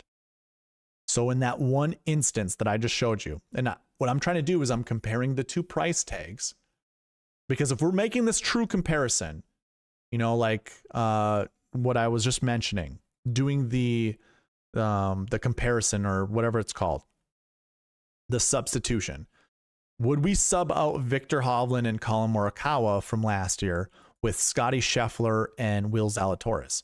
You actually might think just name value, that's fine. Again, last year, Will Zalatoris, which was the worst finishing golfer in that $7,500 to $7,300 range when it comes to DraftKings points. I want to use this specifically just to show you, can you make these substitutions? So 48 to 106.5, that's 154.5. 154.5. Victor and Hovland scored 159.5. So it's a 5-point difference. That's how good Scotty Scheffler is. That's how good Scotty Scheffler is, at least last year. Now, I could also cherry pick this and go, well, Scotty at 12.5 with Sepp Straka at, actually, he wouldn't even have been the best guy, but let's just use Sepp Straka. That equals $20,000 on the button. If I add those golfers up together, that's 179.5 versus 159.5. So it's a 20-point difference in favor of Scotty. So can you make that substitution from Scotty at, you know, like 13.3 to go with Seabez? And I'm not even saying Seabez is the perfect golfer to use, but that's 20,200 of salary, and this is 20,800 of salary. So it's not exactly the same, not super close, but close enough for my example. I mean, using Justin Thomas here instead of Xander Schauffele, because I think Thomas is 10-1. Would you go Justin Thomas and Colin Morikawa at 20,000 flat, or Scotty Seabez at 20,200? I would say this. I mean, if Scotty just boat races everybody, it would be Scotty and Seabez. It doesn't seem that way in our heads, but that's just how much better Scotty Scheffler is than anybody else in the field. And that's not even like, I don't know the answers, right? I'm not saying Scotty is going to win this tournament. I'm not saying Scotty is going to finish, or he's going to form the same way he did last year. But if he does, which last week, by the way, at the Charles Schwab Challenge, I was listening to Fred Alvers talk to, shoot, I forget the guy. I really never remember this guy. He's a betting guy. He's like a golf bet guy. Jason Sobel, that's who it is. Jason Sobel. He was on that show with Jason Sobel, and they were talking about Scotty. Scotty didn't have his A game, but Scotty talked to Fred afterwards and just said he had so many things going on. He didn't have a normal practice, like a practice or a normal week leading into the Charles Schwab Challenge. Normally he has 2 practice rounds, and then he does a Pro-Am that's 9 holes. He said he got none of that after winning the PGA Championship. He didn't do a single one of those things. And Fred Alvarez was talking about how, you know what? Scotty Scheffler is going to actually be able to practice at Jack's place. He's going to get right back into his routine. He's like, he's all gung-ho on Scotty. And I'm not saying that's the end-all be-all. You should play Scotty because Fred Alvarez says you should play Scotty. I'm not saying that because, oh, he didn't get his, whatever. But if that's a reason why Scotty wasn't as sharp as he was last week, it makes sense, right? It makes sense. And the fact he finished, what, 6th? Was it 6th? He was in the optimal lineup. He was in the doesn't even matter what he finished. He was in the optimal lineup. Scotty Scheffler was in the optimal lineup. Sorry. By half of a point. Don't get me wrong, by half of a point. But it was the most realistic lineup you could have built because the next one you had to leave $3,400 on the table, which is not reasonable. So anyways, that's a huge tangent to what I'm kind of going with. What I'm thinking about with this bucket. The bucket was what? It was 2 to 4. We want to play 2 to 4 golfers from this bucket. Or at least that's what I'm projecting to be inside the top 10, 2 to 4. Well, if I'm projecting 2 to 4, chances are we want to play somewhere between 2 to 4. It's to Scotty or not to Scotty. And if you do play Scotty, you probably have to play someone in this range. I should say someone from here and here. I've been tinkering with building lineups. You can certainly build lineups like this with any of these guys. It's just Scotty with one of these guys that's $8,800 and above. Not 2 10Ks. Like it's really challenging to build a solid lineup that way. But you could certainly go with Scotty and move forward. A lot of lineups that I was building was Scotty and Sungjae, which Sungjae is 5th in my model. And that has a lot to do with why Sungjae shows up. But if I kick Sungjae out, Scotty makes some pretty decent lineups. He usually adds Tony Finau or Sam Burns. It makes sense now when I look at some of these lineups or some of these golfers. When I was building lineups, it was trying to select 2 to 4. And it was mostly all of these guys right here. I don't know if that's good enough. Like, I almost would be tempted going Scotty with one of these guys right here. And then trying to get a little frisky at the bottom. I don't know. We'll see. We'll definitely take a look. But that's how you would look at this. And that all I'm trying to do with this segment is show you how to use the bucket system because it's available to you on the cheat sheet. The cheat sheet gives you access to the bucket system.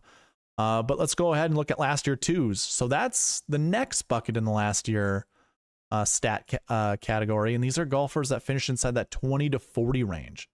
By the way, Denny McCarthy, we got a signed Denny McCarthy golf ball. If Denny wins the tournament, I'm doing a giveaway for the Denny McCarthy golf ball.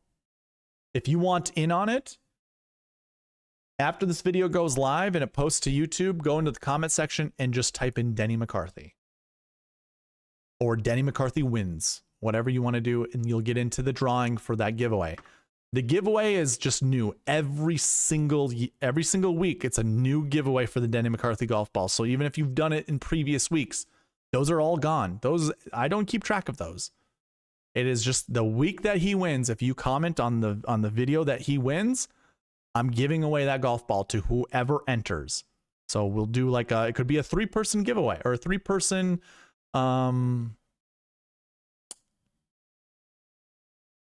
what am I trying to say? Just 3 entries for 1 giveaway. So your chances would be 33%. Or maybe there'll be 20 of you people. Who knows? It's up to you guys. You want to assign Denny McCarthy? I got it from a guy who works with Denny McCarthy on sponsor-related businesses. So he says he sees Denny McCarthy all the time. And I'm like, well, you should get me more signed golf balls. He's like, well, anytime, man. You just let me know, which I haven't talked to him in a while. So I need to go. I might need to get some more. Anyways, JT, Henley, McCarthy, Poston, Mad Max. Guys,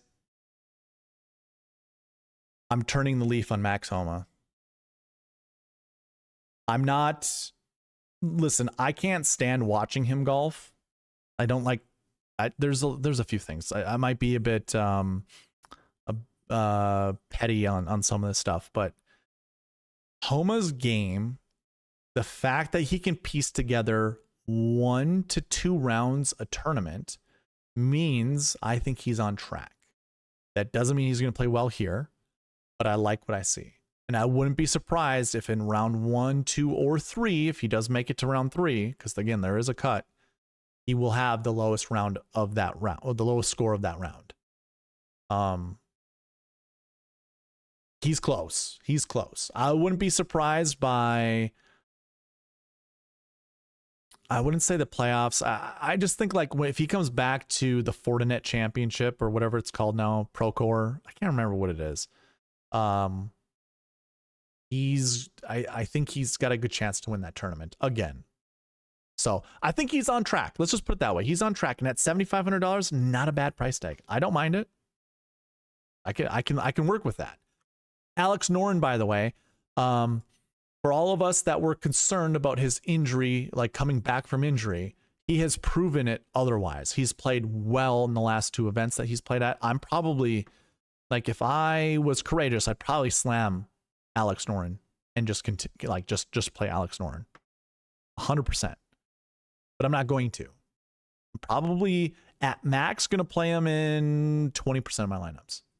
But he's going to definitely be in the lineups that I want to put in my high entry fee contests. I think I don't know. I have a really good feeling about Alex Noren this week. Taylor Pendrith shows up in the optimizer a lot. So when we build lineups today, if you do not want Taylor Pendrith in your lineups, let me know. Same goes with Sung J M. Sung J M and Taylor Pendrith are going to show up in the optimizer a lot. A lot. So be prepared. You don't want him. Tell me you don't want him in your lineups. So here's my quick synopsis after saying all that stuff. This bucket has a lot of good golfers in it that I do want to play. Now it's maxed out at 3. We don't want to play more than 3 of these guys, and I think that's fair. Also, by the way, this bucket is a 1 to 3 projected bucket to finish inside the top 10. That means only one golfer needs to finish inside the top 10, and it satisfies that projection. That could be Justin Thomas at $10,100, and he could finish 9th, and it satisfies that projection. This bucket would be 100% successful. That means you wouldn't want to play a golfer from this bucket. Now that's on you. That is on you guys to determine, do you like anybody from this bucket enough? Or I should say, do you dislike enough golfers out of here to just say, I would not want this to be an anchor bucket. I don't want to. And if that's the case, that's on you guys to be like, nope. I want 0 golfers from last year bucket 2. I want 0 golfers. And then that's how you should build your lineups accordingly. That's something that I have to do every single week. Also, I have to remind myself that that's how it works, how it operates, and then go from there. Course history 2s, 1 to 3. These are golfers with decent course histories, not the best course history. Course history 2s, right? Yeah. And we want 1 to 3. Or at least that's what we're projecting, 1 to 3. And we get Schauffele and Patrick Cantlay. Those are the guys on the thumbnail for good reason. I don't mind either of them. Ranked 2 and 6 in my model. Then you get Matsuyama, who's a previous champion. Hovland, who's a previous champion at this tournament. These 4 golfers right here are pretty solid. And if you wanted to anchor around 2 of these guys, I got no issue with it. Especially if you wanted to fade Scotty Scheffler. Which is another good point. I didn't even think about this. You know how the last year 1 bucket was 2 to 4? Scotty Scheffler most likely would be one of those golfers that finishes inside the top 10 to represent that bucket. We might want to bump this bucket down to a 1 to 4. Because we just have to ignore Scotty. Scotty's going to make up 1. I imagine he's going to make up 1.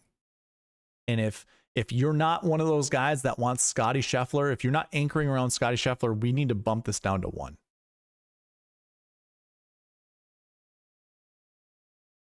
I see that I'm trying to connect to my Google Sheet. That's not a good sign. I hope the internet's not down. Can you guys hear me? Let me know. Usually this is not a good sign, trying to connect. Anyways, Just throwing that out there. For those that don't want Scotty to anchor your lineups around Scotty, we need to change the last year one bucket from 2 to 4 to 1 to 4. So let's keep that in mind. All right. So I'm going to imagine you guys can, okay, you can hear me perfect. We're skipping salary 3 and salary 4. I don't really like to talk about the salary buckets, primarily because we can just figure that out on our own. All right, thanks for the confirmations, guys. We can kind of figure this out on our own, but we have 1 to 3 8K golfers and 1 to 3 7K golfers. Do I have that in the optimizer by chance? I might have just changed it to zeros. Yeah, I changed them to zeros, except for the 7Ks. 7Ks I still have as 1. 1 to 3, 0 to 3. But if you want, we can change these to 1 to 3 and just 1 to 3 for the 8K range. Anyways, we'll move on. Strokes gain 1, 2 to 5. That's what I have as the projection. You can, here's the easy way to do this, by the way. If you're on the cheat sheet, just sort from strokes gain, the strokes gain bucket, top to bottom. It's all color coded just to make it easy for you all. This bucket here is a 2 to 5 bucket. There are only 19 golfers in that bucket. Now it's 2 to 5 because nearly 50% of the strength of field points are in this bucket. The bucket means all strokes gain stats are positive. So no duh, right? These are the best golfers that have been playing this year. And for good reason. I mean, Hideki Matsuyama has positive putting? Really? Not recently. In the last 7 weeks, it's been pretty much break even. And his off the tee has been break even as well. But if you look year long, that's what this stat applies or implies. He is positive. Oh my gosh. Okay. Good for Hideki. Who knew he could be a positive putter? Now remember, 2 to 5, if we already know Scotty's going to be in that bucket, he's going to represent the top 10 of this bucket, we would change our projection from 2 to 5 to 1 to 4. So that's another one we need to change. Strokes gain 1. Last year 1, strokes gain 1. Again, we want 1 to 4. I think on both, right? Yeah, 1 to 4 on both. Actually, no, it wouldn't be 1 to 4 on both. I think we just bump down the minimum on each of those buckets. I'm not going to change the maximum. We'll just bump down the minimum. I think that's fine. So, yeah, 2 to 5, Scotty's there. If not Scotty, Xander and JT's fine. And if we wanted to go JT and Colin Morikawa like we could have done last year with Colin Morikawa and Victor Hovland, that's your $20,000 duo right there.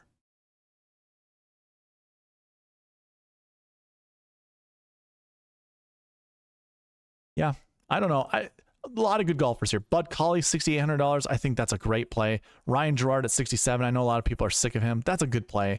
No, like pairing these guys up with Scotty Scheffler, if it was 2 to 5, like Bud Cauley, Novak with Scheffler is a fantastic lineup build. Just those 3, that satisfies the projection. That's what I would start my lineups with. Could even squeeze in, you know, Bobby Mack, Mav McNeely, Aaron Rai, JT Poston, even Brian Harmon, and I know someone mentioned Michael Kim earlier. Who cares? Yeah, why not? Take a flyer. That's how you win a GPP. And then strokes gain 2 is a 1 to 3 bucket. So you want 1 to 3 of these golfers. There's a lot of, well, many more than in that previous one. 22. I'm going to zoom out a little bit. There we go. And Cantlay leads this bucket. 22 golfers. Cantlay, Hovland, Straka, Sungjae, Matty Fitzpatrick, Sam Burns. There's a couple good golfers in here. I could see definitely up to 3 from this bucket being inside the top 10. Even Matti Schmid down here. Okay, so we are almost on, yeah, we're on roll call 2.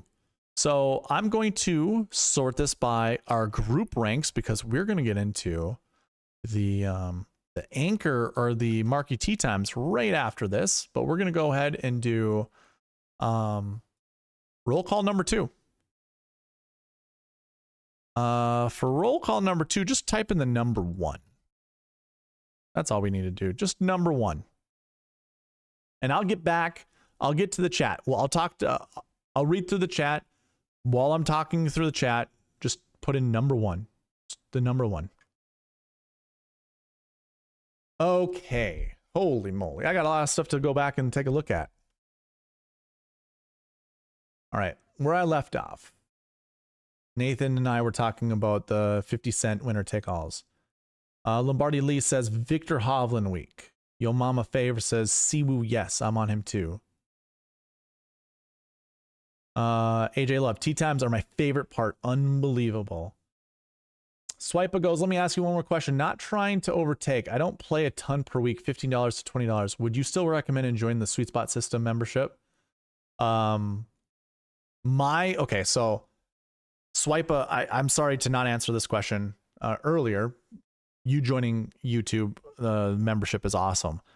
So on those Wednesday live member only videos that I do, I really dig into more of what I find throughout the week, because it is a whole week-long process. I can't tell you everything that I know right now because I don't know everything. I'm gonna learn some things tomorrow.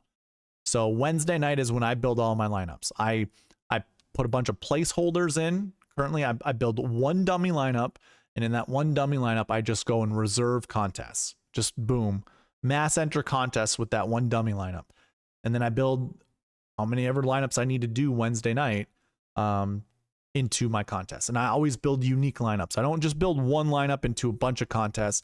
I build pretty much one for one. For each contest that I enter, I have one unique lineup for. Not always. There is a strategy to that I can explain tomorrow. But yeah, what I was getting at is I don't want anyone to spend more than $20 on SweetSpot DFS. So that's between YouTube and the website. So it's $5 weekly, $20 monthly. If you're a $5 member on YouTube that you actually pay and you're not given a membership, then I knock off $5 from the monthly membership on SweetSpotDFS.com. But I was a $15 to $20 player before, and I have a strategy for you to follow. I'd have to find out. I took some screenshots and I showed you what you could do being on like a $50 budget, a $20 budget, and a $100 budget. I'll have to find that somewhere. But yes, I did provide that. Actually, I should put that in an article. I'll have to create an article on SweetSpotDFS.com. I think that's probably going to be the best way to do that. But yeah.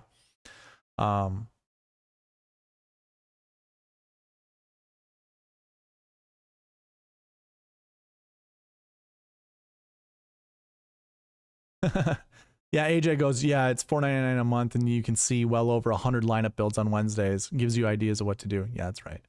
That's exactly what I do. Does anybody know if Bills traded James Cook, or was I seeing clickbait thumbnail? Oh, gotcha. Philip, it says he's no-show OTAs. Gotcha.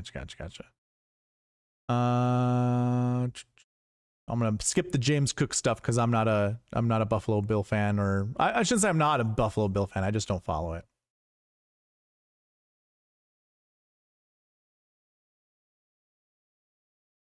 AJ Love says, I had a cheat sheet question. What do the different colors mean? Some people are red, some are green and dark. Yeah, I kind of just went over that. I do it every single week. Basically, if you sort by strokes gain stats, this is what you see. And then if I open this up, like I close it because it's redundant. Like I hide it, I should say. You don't need to see JT Poston twice. I keep this available for you or for me because if you were to create lineups on DraftKings, you have to use this. This is the ID that you have to use to import your lineups into DraftKings. So this is what I do. But I hide that. It's all based off of their stroke gain stats. Strokes gain 1 is this dark green. Strokes gain 2 is the light green. Strokes gain 3 is yellow. Strokes gain 4 is orange. Strokes gain 5 is light red. So that's what those colors mean.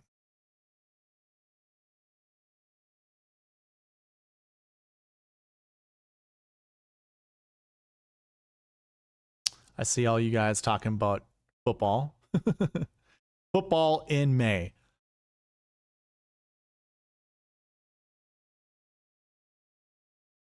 Back to you, Fred Elbers. He finished T4 last week. I know I was talking about somebody, but I already forgot. Denny's in your dummy lineup. I love it. Fading Scotty feels like fading Tiger at his prime, pretty much. Yes, I agree. That's exactly how I feel about Scotty Scheffler. That's last time I faded Scotty. He shot minus 32. What about Matty Fitz? He is coming back too. Yeah, he played well at the PGA Championship. I don't know. Some players just kind of go through their funks and then just snap out of it, or they're more there are more important things to do in the beginning of the year, or maybe there's a swing change, maybe there's an injury we didn't know about, maybe there's a life situation we don't know about.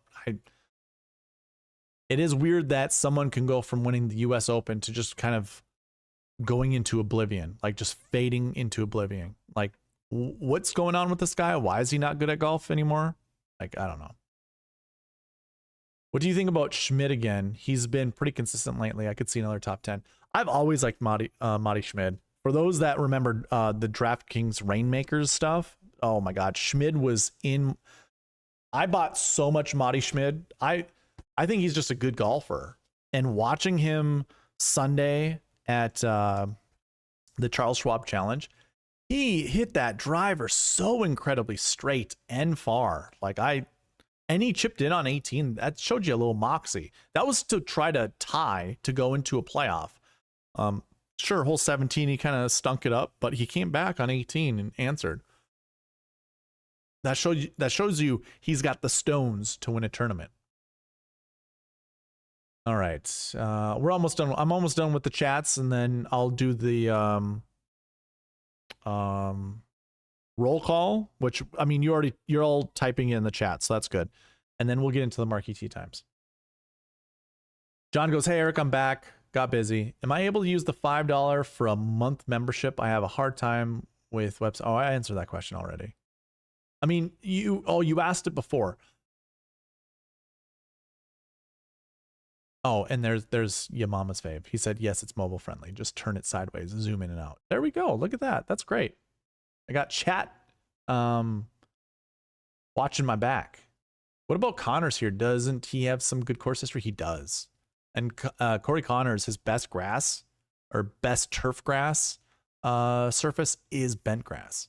So yeah, I don't mind Corey Connors at this golf course. Okay. Now let's do all of this.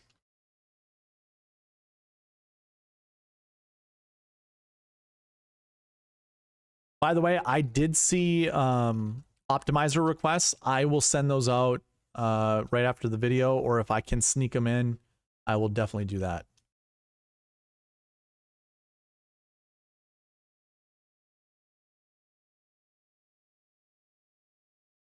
How many likes do we have? It shows 11 over here. Yeah, I only see 12.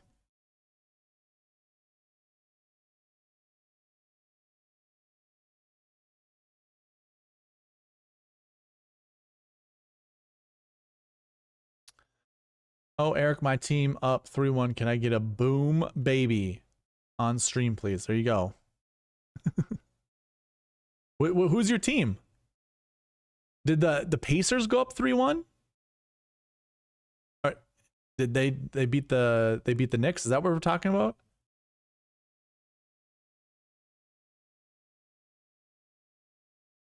Your mama's fave. Thanks, man.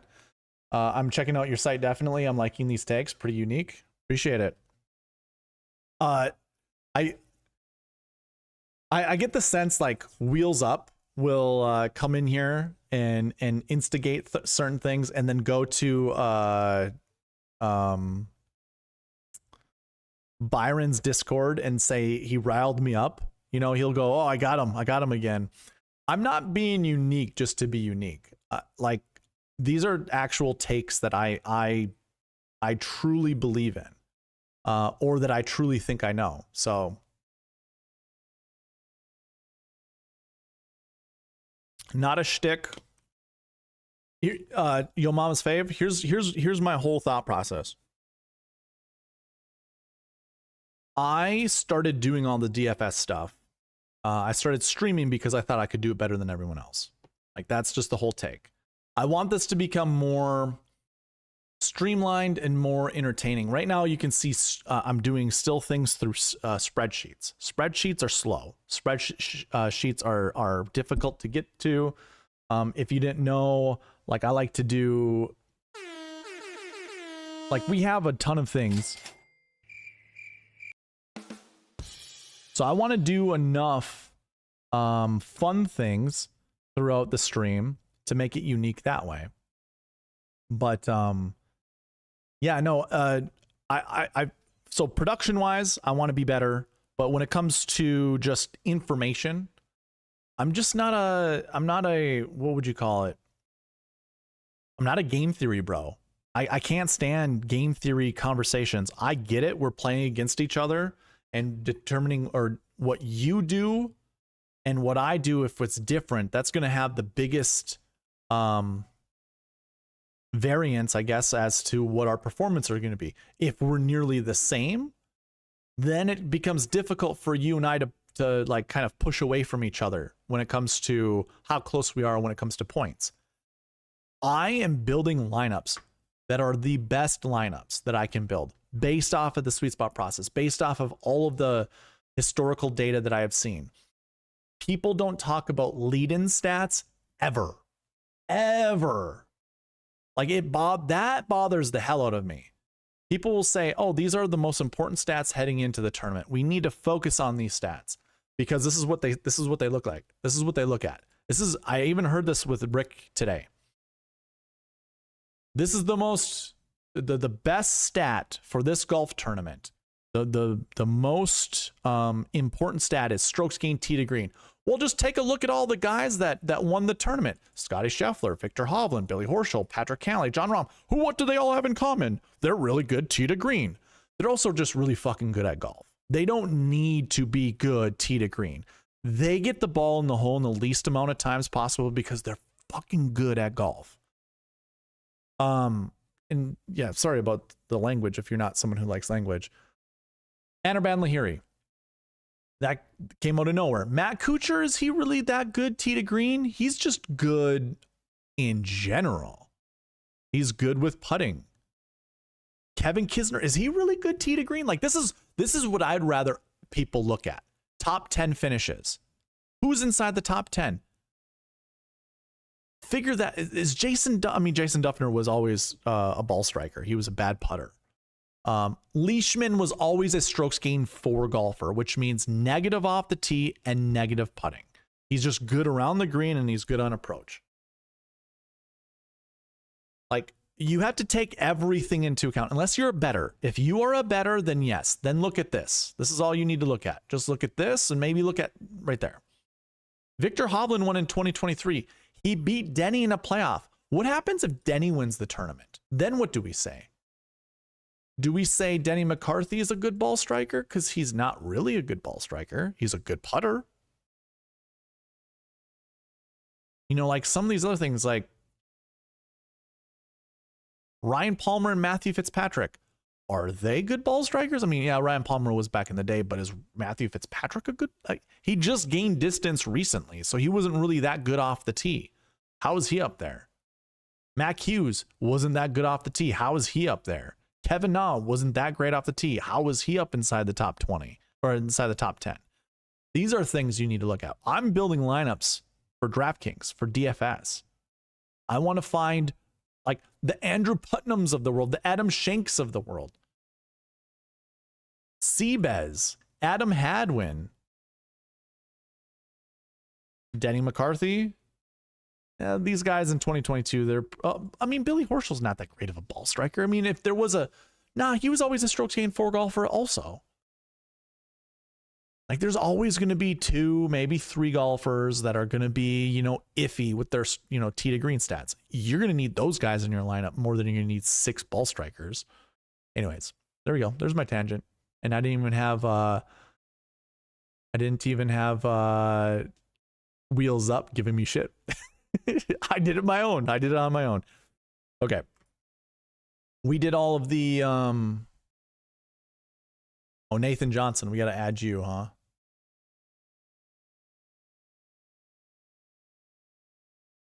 Okay. We got one more segment to do before we start building lineups. Ryan Henson, I think I got you here, right? Yeah, you're already in here.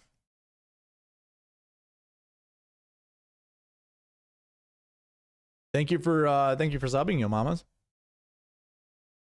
A lot of respect on the consistent solo pod every week. Solo is a tough gig. Keep it up. Thanks, man. Wheels up likes to stir the pot. Yeah. I know, but it's for good fun. I like it. Okay. Time to move on. Well, we're gonna start building lineups right after this, but we're gonna get into the Marquee Tee Times.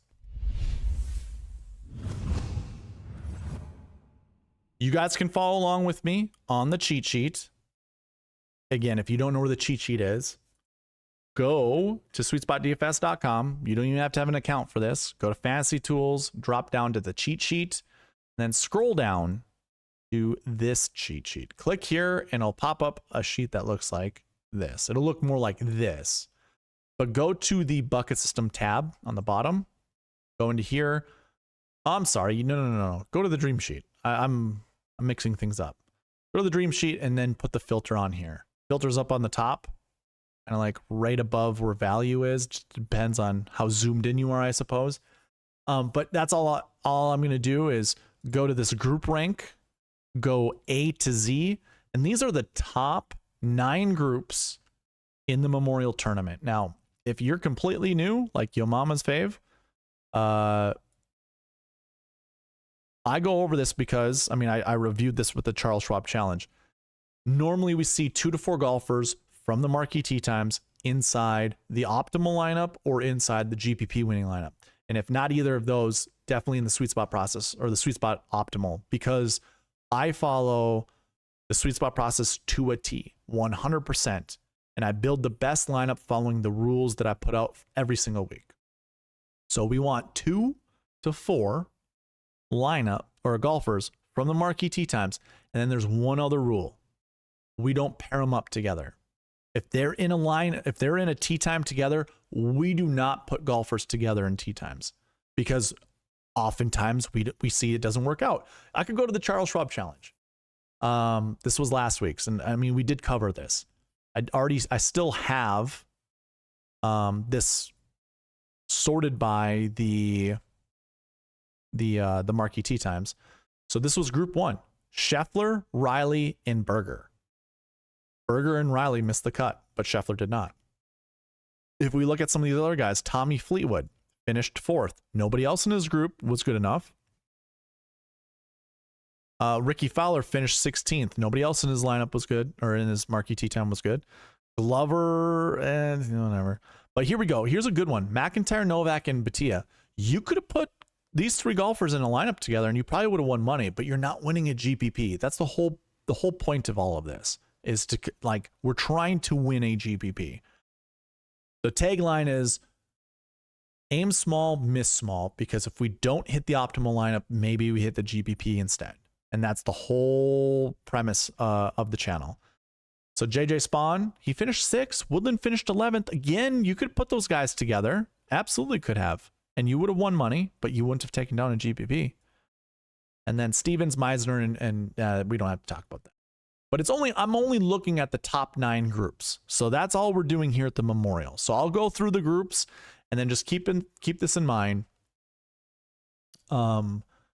Keep this in mind. We're going to be building lineups here shortly.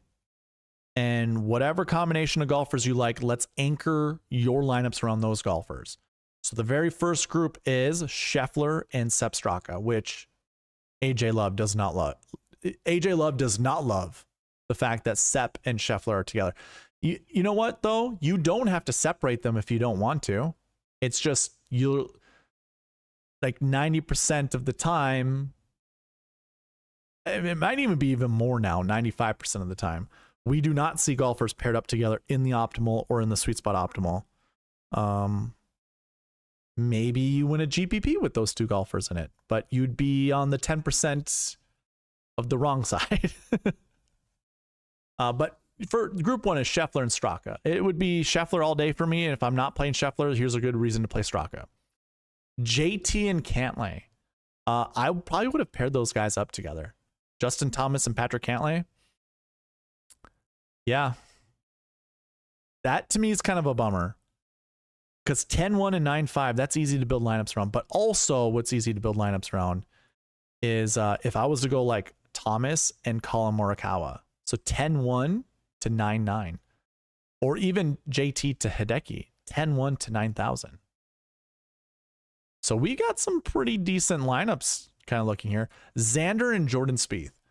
I think if you put Jordan at $7,800, I think I'm more enticed to play Jordan Spieth. At 85, it's in that weird spot of it might be too expensive to put in some of these other lineups that I think are going to be really good. I am intrigued to play Jordan Spieth, but I am not anchoring my lineups around Jordan Spieth. So throwing that out there. The next group is Tommy Fleetwood and Aaron Rai. That's quite the group. I mean, you get two Englishmen. And I'm a big fan of them pairing up nationalities together. I'm just noticing that right now. Not Scheffler and Straka. I don't even know how those guys got paired up together. But Fleetwood and Rai are Englishmen. Corey Connors and Taylor Pendrith are Canadians. Ludwig Åberg and Victor Hovland are Scandinavians. They're not the same countrymen. But then Shane Lowry and Ben Griffin are also not the same. So, interesting, but kind of cool at the same time. I wonder who Matty Fitzpatrick's playing with. Where you at, Fitzpatrick? Right down here. He is with Tom Hoagie.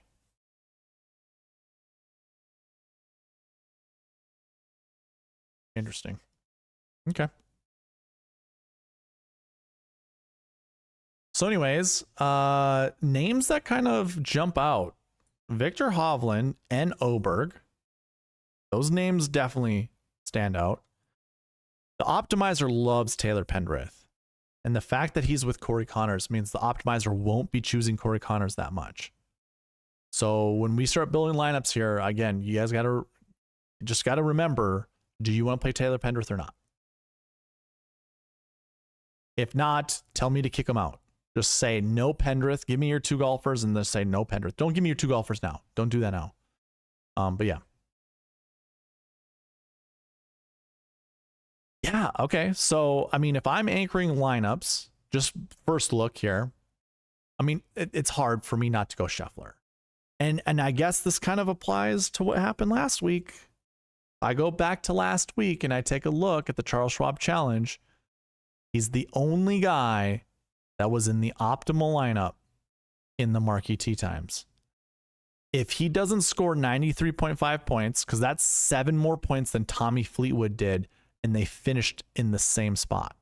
They finished 4th together. But Scheffler scored 93.5. Fleetwood only scored 86.5.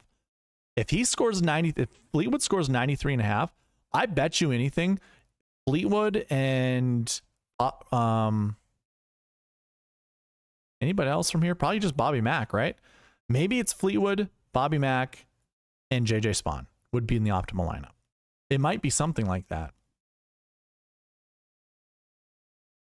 And not even, maybe not even so much just the optimal, but the sweet spot optimal. I mean, JJ Spawn and Fleetwood were in the sweet spot optimal. Just throwing that out there.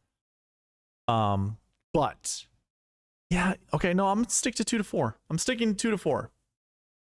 But you have to keep in mind, Scotty Scheffler might mess that up. That is a new thing that we have to add to the sweet spot process. Is the what would we call it? The Scheffler shakeup? Is that what I want to call this? The Scheffler shakedown? It might be, no, it's a shakeup. Scheffler shakeup. You're going to have to add that to the process because it's either solo Scotty or we find 2 to 4 golfers to build our lineups around. Oof. That adds a wrinkle. I like it though. And I mean, we can still make an argument for Scotty and someone else. Like I said, Pendrith shows up in a lot of these lineups. So it could be Scotty and Pendrith. It could be. I think that's too much of an easy mode type of scenario. We have decisions, ladies and gentlemen. We have decisions.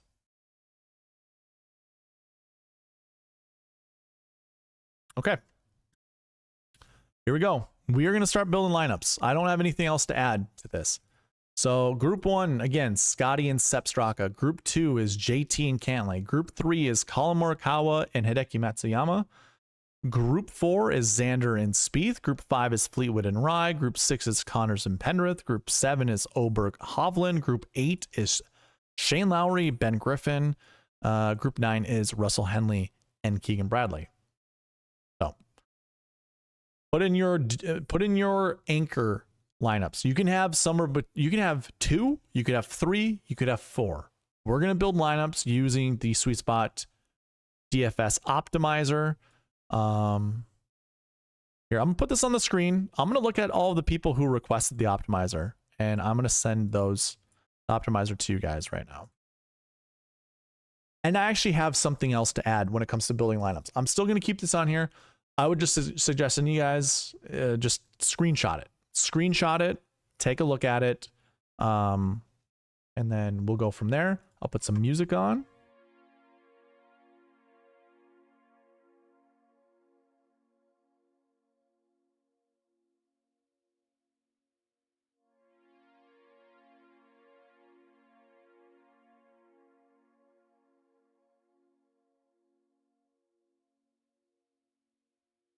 David Steele, I'm sending you the optimizer right now.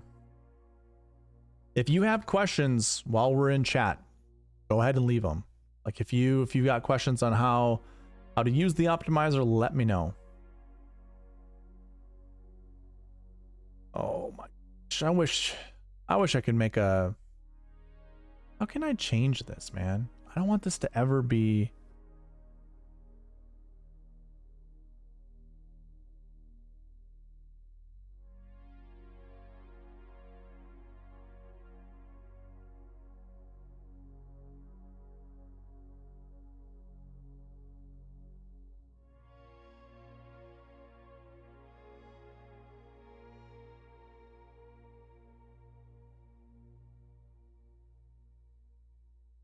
Where do I want to send this to?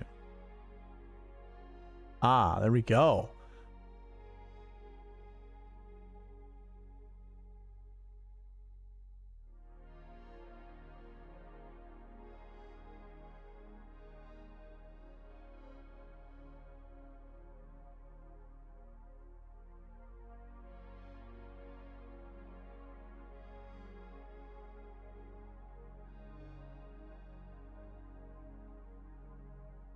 There we go. I figured it out, ladies and gentlemen. I figured it out. Never send it to spam. There we go. That should fix it. That should fix it.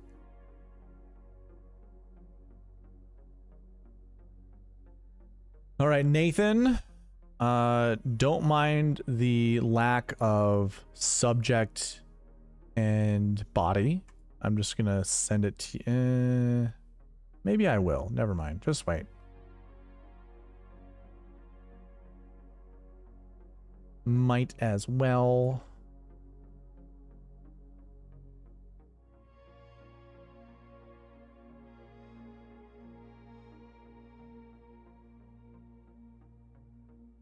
Okay. Nathan just sent yours out.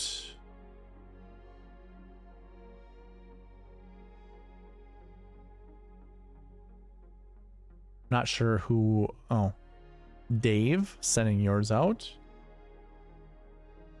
Again, sorry for the lack of body on these emails. Just doing this the most efficient way possible.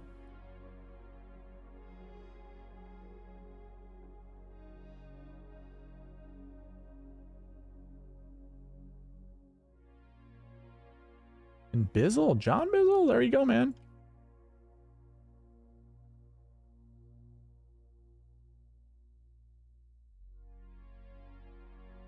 All right, guys. Those have all been sent. All the requests have been sent. I just want to check.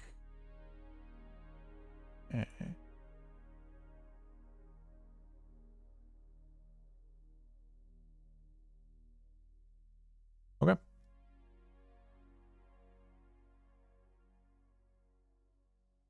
By the way, last week, the Wednesday night live stream, the Wednesday night live stream, the 7K combo buckets that I looked into, I had said we wanted 1 to 3 golfers from the following groups: 0 to 2 from this top group, 0 to 2 from this bottom group. Rio and Woodland would have gotten us there if we would have anchored our lineups around that. I go through this strategy every Wednesday night, so if you want to check that out again, I think Woodland finished 11th and Rio finished, Rio was in the Sweet Spot Optimal. So technically, one guy was in the Sweet Spot Optimal, but I did only say 1 to 3 of these guys you wanted to put in your lineup, so throwing that out there in case you guys needed more of a sales pitch to become a YouTube member. Okay. One thing I want to, before we start building lineups, I do review a lot of lineups that are built afterwards, like after the tournament's done. So I always update these optimizers every single time. Every single time that we build lineups. Wow, what am I trying to say? I have to update the optimizer every single week with the new data that we have. When that's happening, I look at some of the lineups that were built from the previous week. And I want you all to know lineups that are built on stream are different than how I build lineups. I want to give you guys all the opportunities to play your favorite golfers however you want to. The issue with building lineups for everybody is I can't utilize the exposures. And that's a huge thing for my lineup building process. Just throwing that out there. If a lot of you guys want Sung JM in your lineup, like I told you, I'm gonna play them no more than 20%. Like I'm gonna change these ownerships for me. I'm gonna go out and change these for me. So I would change this to 20%. Now I'm gonna probably switch down to 8%. So some of you guys might go, oh, I want Sung J M. I want you to lock in Sung J, JT, and Hovland. It might be those 3 golfers. So when the first person builds lineups, those 3 guys get locked in, their ownership percentage becomes 100%. Meaning, if any of you guys wanted the opportunity to play one of those guys without anchoring them, it's never going to happen because my exposures would be set.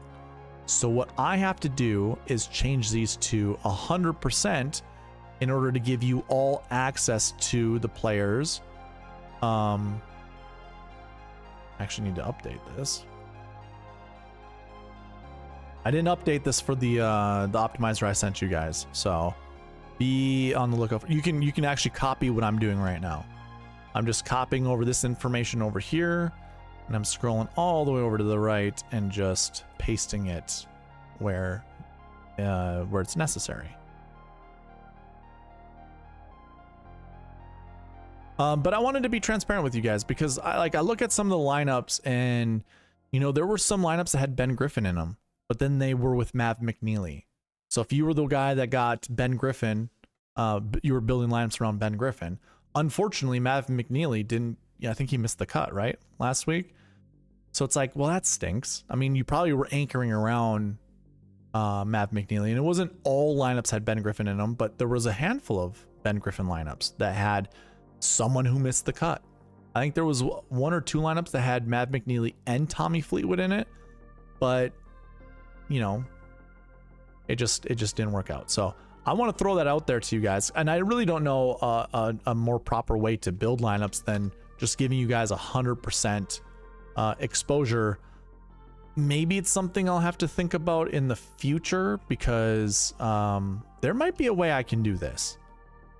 There might be a way. I do like to try to change the 6K range to being like a lower ownership rate, just so nobody has the same 6K golfers.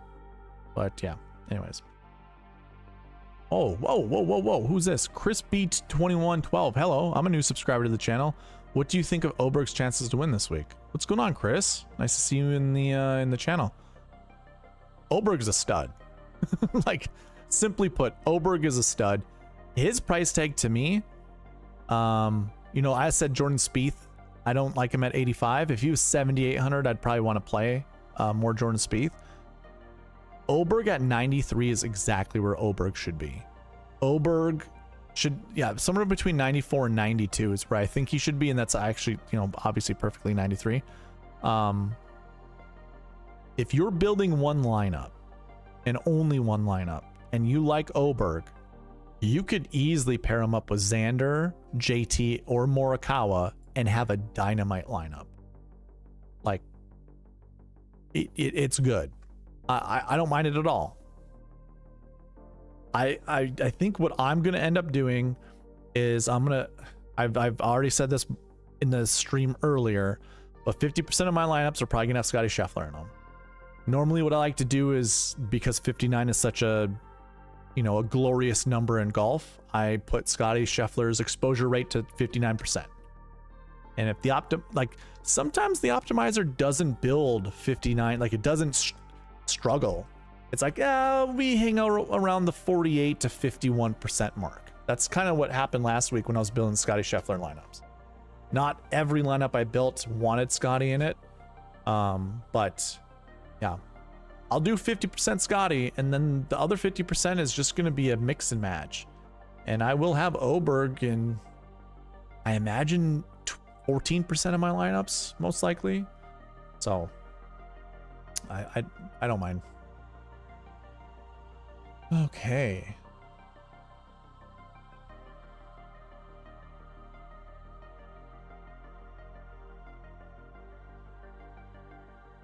I just saw Tim's question of why are we doing 2 instead of 3.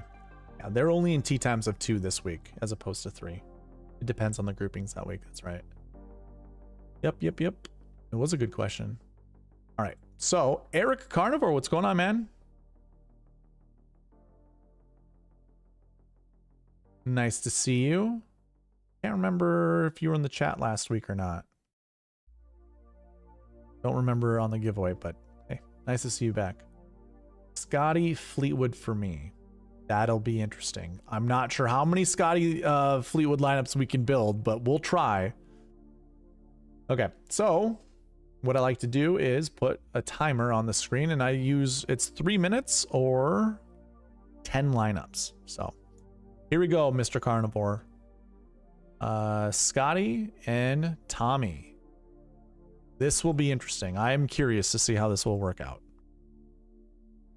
Nope, it's been a while. We'll hope all things are good. Oh, look at this. We get a Matti Schmid lineup. Was it Yo Mama talking about Matti Schmid? There we go. Oh, I like this lineup a lot. Scotty Scheffler, Fleetwood, Pendrith, Jaeger, Cole, and Schmid. Sign me up. Here, let's add a little flavor to this.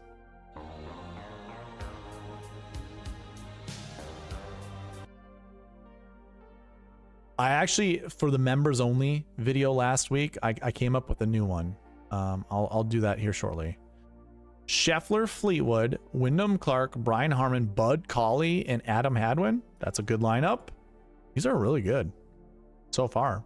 10. Okay, we do Scotty with a 9K. We're not doing Nick Dunlap.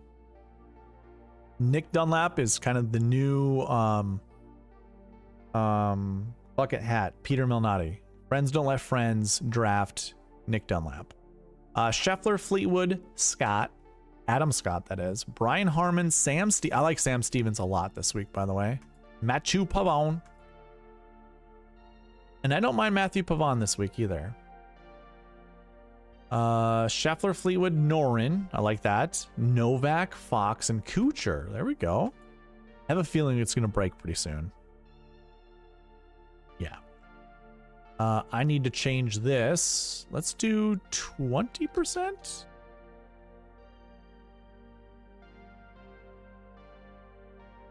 I hope that fixes it. Maybe not. It might not. Okay. 25% it is. And that's the only reason that it's breaking is because of the 6K golfers. So Scheffler, Fleetwood, Scott, Harmon, Schmid, and Dietrich. Okay.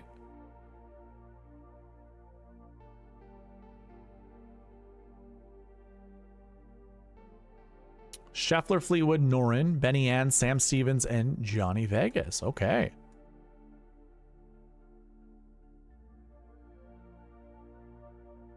Scheffler, Fleetwood, Ann, Harmon, Cole, Fox. I'm liking the fact we're getting a bunch of unique lineups. This is good. Then it breaks. Imagine that's because some of these are no's and we got to keep them yeses or open. Scheffler, Fleetwood, Scott, Harmon, Grazerman, Adam Hadwin. Not bad. Two more. Scheffler, Fleetwood, Pendrith, Harmon, Colley, Dunlap. Oh, I can't do Dunlap. Can't do it. Probably gonna break, right? Oh no, it's not. We already did this, didn't we? I think this is a duplicate. I am going to kick out Harmon.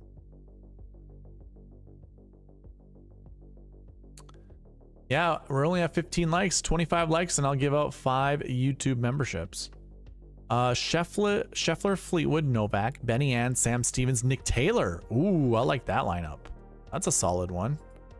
Last one. Breaks. It breaks.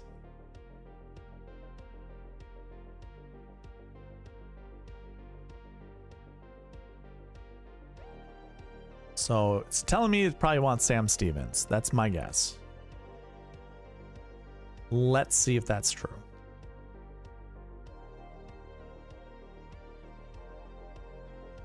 Let me open it up to 3 6K golfers just for this one lineup. There you go. Scheffler, Fleetwood, Burns, Ole, Dietrich, Vegas. Try one more. It's not bad. Didn't mind it. There we go. Scheffler, Fleetwood, Pendrith, Thigala, Stevens, and Schmid. All right. That took a little bit longer than I wanted, but that's fine. We had to navigate some of those difficulties. All right, Mr. Carnivore, those were your lineups.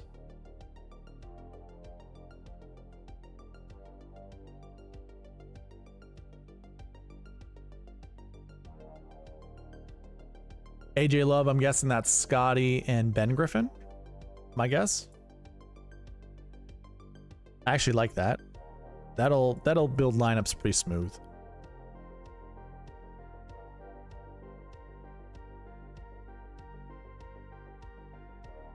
All right, here we go.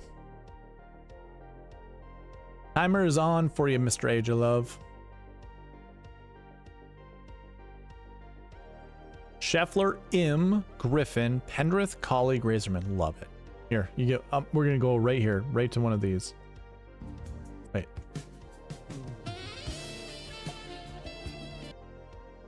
Yeah, I turned the music off on that other one before I do those. Otherwise, you can't really hear it. Scotty, Sungjae, Griffin, Pendrith, Grazerman, Eric Cole. Did we already do this one? No, we did not. It's a little. It seems the same as another one, but different enough. Scheffler, Im, Burns, Griffin, Stevens, and Kuchar. Sure. Hey, man. Never fall in love with the 6K golfer, but never disrespect one. Now we get a 10, 8, 3 7s, and a 6. I like that. Scheffler, Im, Griffin, Pendrith, Scott, Vegas. Vegas, not really my favorite, but he could show up here. Cammy Boy Davis. We replace Vegas with Davis. Scheffler, M, Griffin, Pendrith. Okay, so there's your Pendrith. Pendrith is showing up a lot. You want, how much Pendrith is that? 2, 4. 4 to your 5 lineups have Pendrith. Do you want more Pendrith in your lineup?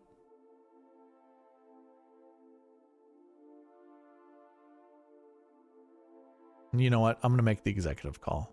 If you say yes, then I'll bring him back, but we're just going to kick him out. I don't think Pendrith has the short game for this golf course. Take out Pendrith. Okay. Scheffler, M, Griffin, Scott, Davey Boy Thompson, and Sam Stevens. I like Stevens better than I like Davis Thompson. Brian Harmon and Matty Schmid. I don't mind that. Don't mind that. Scheffler, Henley, Griffin, Scott, Grazerman, Dietrich. I love that lineup. Maybe not so much Adam Scott, but you know what? Adam Scott had a pretty good PGA championship. Come to think of it. He looked impressive. Scheffler, M, Griffin, Benny Ann, Grazerman, Sam Stevens. Don't hate Sam Stevens. Morikawa scary. I don't know if he hasn't been informed.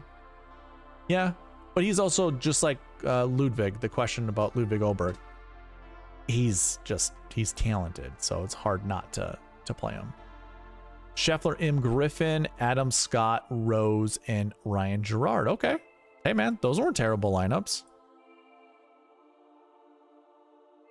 If it wasn't Taylor Pendrith, it was Adam Scott, pretty much. And a lot of Max Grazerman, which I don't hate. I think Max Grazerman this week seems like a good play. Okay. Moving on. Nathan, Colin Fitz, no Pendrith. There you go. Was wondering if I'd see McCarthy respond, but no bueno. Here. Well, I think it's because here's what I saw when I was building Scotty lineups before. It basically goes Scotty at 13.3, and then it was Sung Jae at 81, and then I sometimes saw golfers right in there.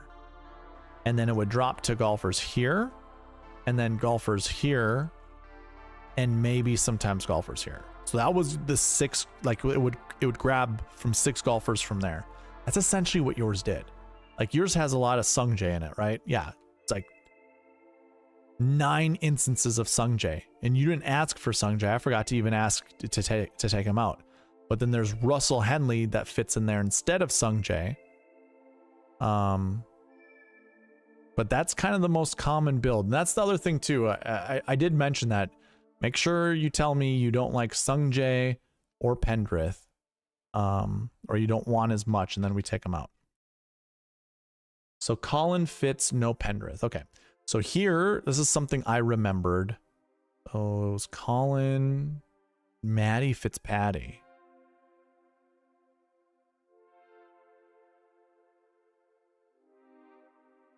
No Pendrith. Okay. So remember, okay, last year ones I did bump down to just 1. That's good. The other one was strokes gained 1. We're going to bump this down to 1 as well. We'll bump this back up. We'll bump it back up when Scotty comes back in the lineups. Actually, we don't have to. We'll just keep it at 1 out of 5. Okay. Here we go, Mr. Nathan Johnson.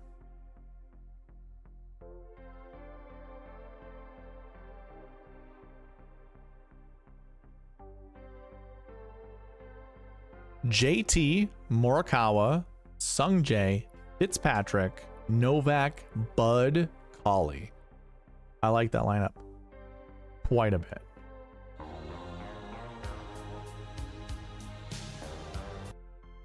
That deserves one of those. So Fitzpatrick, I need to bump his price up, or his metric up. We'll bump it up 200. There you go. So let's run this again, and then I'll run it one more time.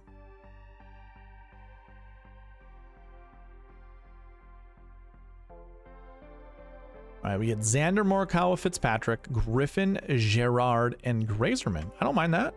That's a good lineup.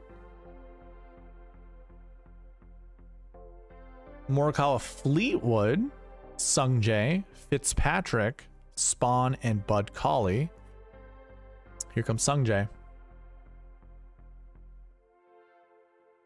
JT Morikawa, Finau, Fitzpatrick, Scott, Sam Stevens. Adam Scott's getting the boot right now. 10-9, 2 8s, a 7, and a 6. Morikawa, Fleetwood, Sungjae, Fitzpatrick, Denny McCarthy, Max Grazerman. Okay, we're getting really different lineups anchoring around these two guys. Morikawa, Cantlay, Finau, Fitzpatrick, Griffin, Sam Stevens. Pretty solid, dude. JT Morikawa, Im, Fitzpatrick, Rye, and Kuchar. So that other AK golfer to go with Fitzpatrick has been Sungjae or Tony Finau. Do you want any of those guys kicked out, Nathan? Normally you just like the optimizer to do its thing. I'm gonna do this. I'm gonna kick out both of them. Let's force the optimizer to do something different, and I'm sure he'll pick Keegan Bradley. I guarantee you it. Not this time though. JT Morikawa, Sam Burns, JJ Spawn, Eric Cole. These two guys don't really love together, but you know, whatever. I can do something like this though. Xander, Morikawa, Fitzpatrick, Burns, Grazerman, Vegas. This deserves one of these.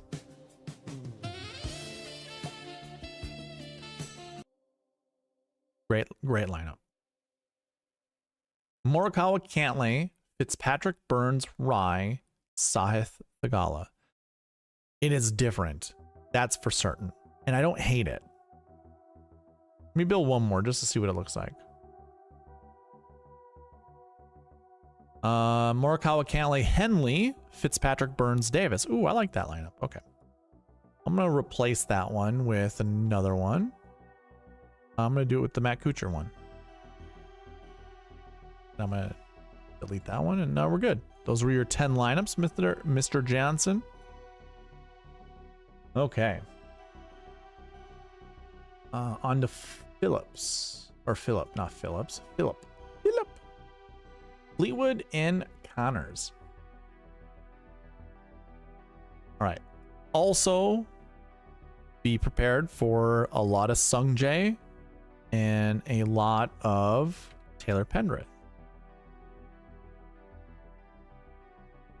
Nathan, you are welcome.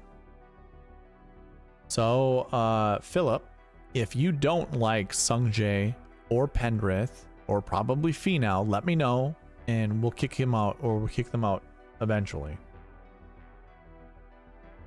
Not too much him? Okay. So let's do 4 at most for Sungjae.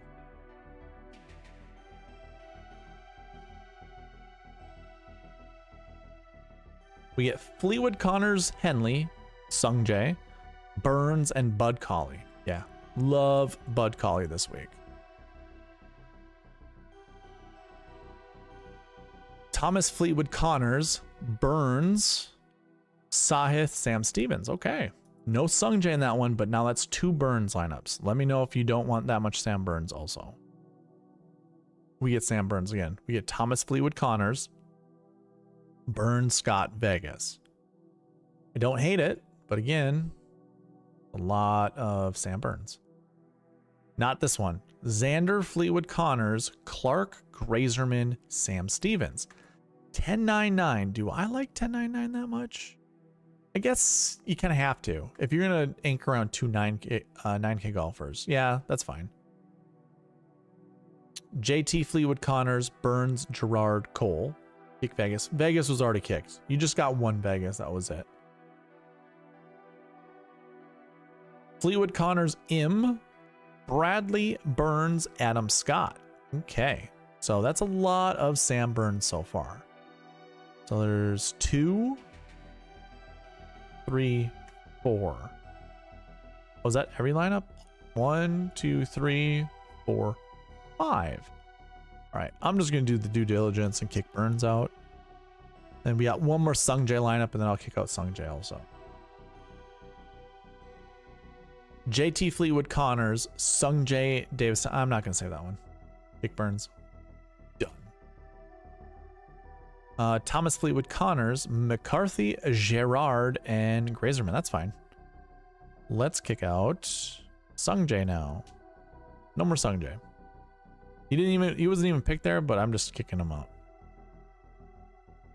JT Fleetwood Connors, McCarthy, Mackenzie Hughes, Sam Stevens. Ooh, I like that lineup. Let's give you one of these.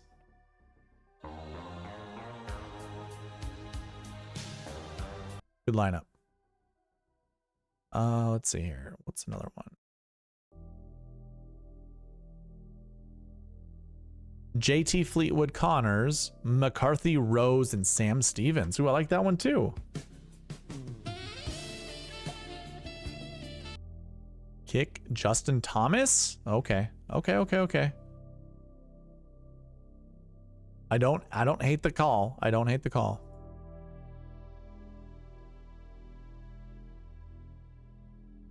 We get Fleetwood Connors, Henley, Finau, JJ Spawn, and Akshay Bhatia. How about one more? One more. Let's see one more. Xander Fleetwood Connors. Nah, I don't like that one. Davis Thompson, Grazerman, and Stevens. Nah. Stevens and Grazerman are proven to be pretty good low price golfers. Like decent.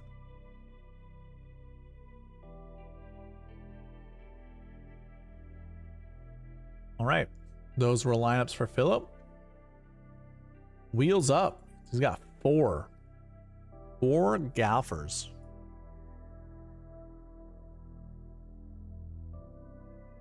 He wants Collins, Sungjae, Sepp, and Fleetwood. Fleetwood, Collin, Sepper, and Sungjae. Sung Bae Im. All right, Wheels, here we go. Timer is up, and we are off. 4. He's anchoring around 4 guys, and it didn't break. We're already off to a good start. Philip, you're welcome, man. We get Morikawa, Fleetwood, Straka, Im, Davey Boy Thompson, and Bud Colley. Okay. We get Morikawa, Fleetwood, Straka, Im, Adam Scott, and Johnny Vegas. I kind of see an issue happening here. There's not a lot of money left for Scott and or for a 7K, and I'm telling the optimizer to make sure there's a 7K in there. So I'm gonna remove the 7K golfer.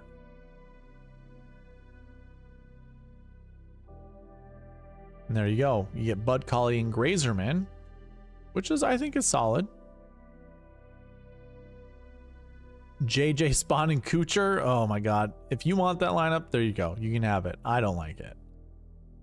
Adam, Scott, Eric Cole. Love it. You're going to want 2 short ball hitters. You're not going to need them, I should say. Ooh, here's a good one. Benny Ann and Grazerman. Sign me up. Hey, you get one of these for me.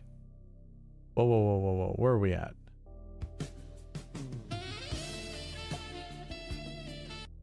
Good lineup.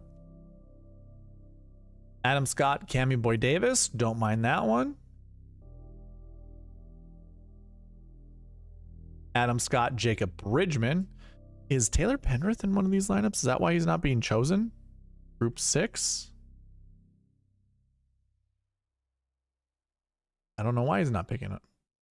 I got a lot of Max with that core. Max Homa. Morikawa, Fleetwood, Straka, Im, Scott. Max Grazerman. Lucas Glover. I like this lineup. I like Lucas Glover. Lucas Glover's a solid golfer. Just a bad putter. Ooh, the Hogster. Hollywood Hoagie. Morikawa, Fleetwood, Straka, Im, Scott, Tom Hoagie. I love it.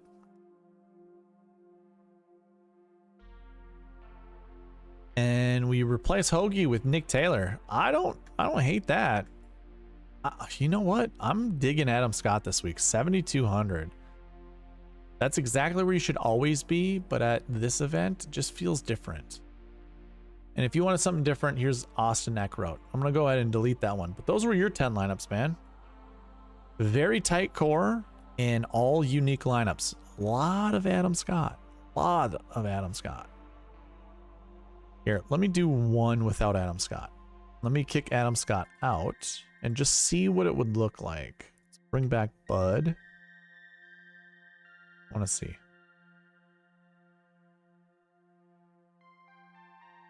Yeah, so Bud Colley and Grazerman, which kind of already knew. Max Homa Joe Highsmith, speaking of a Max that I thought you were talking about. And it breaks, so we probably need some of these guys back. Cooking with grease. Don't want a grease fire. Careful for the grease fires. Wyndham Clark, Eric Cole, that's different. Didn't build that lineup for you.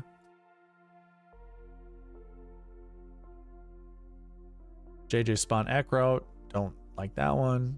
I'm just doing a couple extra just without, and then it breaks. Okay. So we basically exhausted all of the lineups we could build with that core. There you go, man. Tim Tulos, Scotty Bradley, and Pendrith. Scotty. Taylor Pendrith, 9,300. Where you at? Not 9,300. Scotty. Oh, jeez. I'm trying to make up names right now. Scotty, Bradley, and Pendrith. Okay. Tim Tulos, you ready?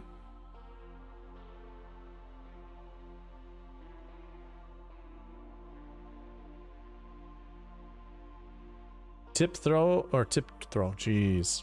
Words, man. They're getting difficult. A little bit more challenging.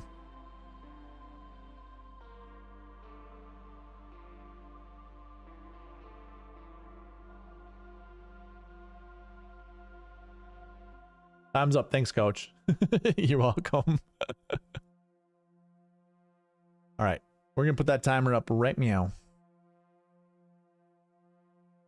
You're here, Tim? You're here? If not, hopefully we get some good ones.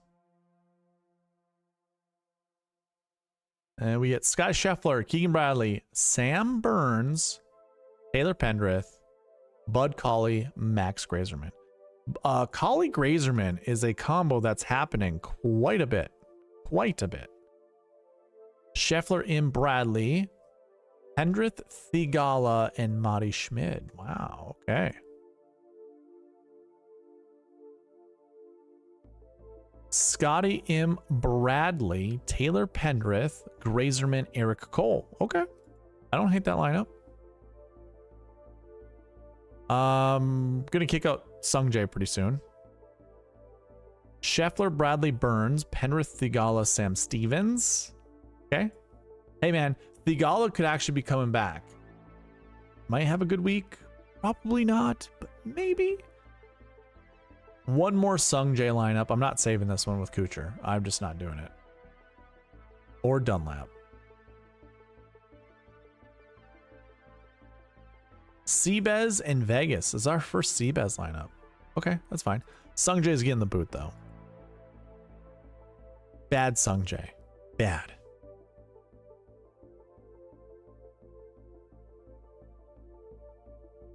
Scheffler, Bradley, Burns, Pendrith, Scott, Vegas. Scheffler, Bradley, Burns. Pendrith, Scott. Oh yeah, that one's fine. I don't mind that one at all. That one's absolutely fine.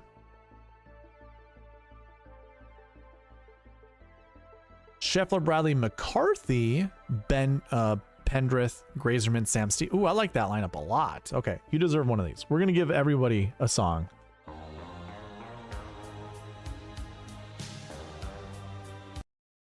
Hell yeah.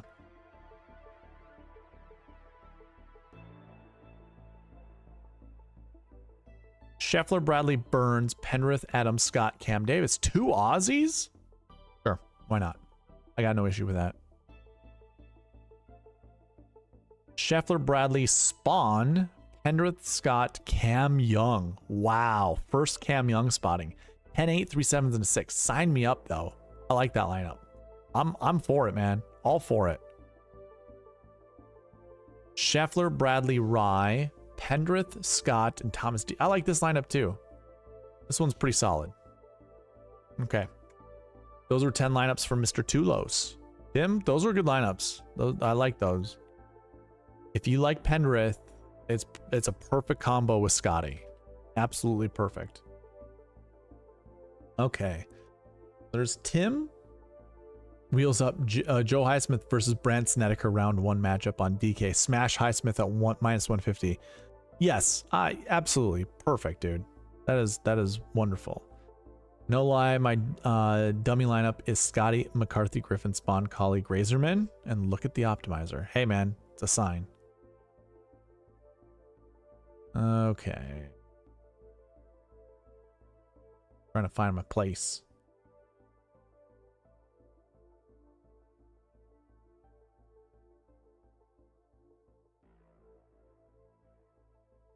AJ Love says Eric won the giveaway last week, if I remember correctly. Did he?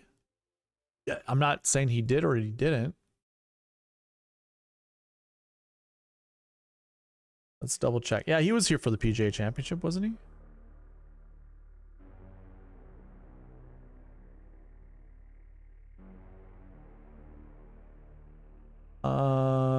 Maybe not. Maybe it was 2 weeks ago.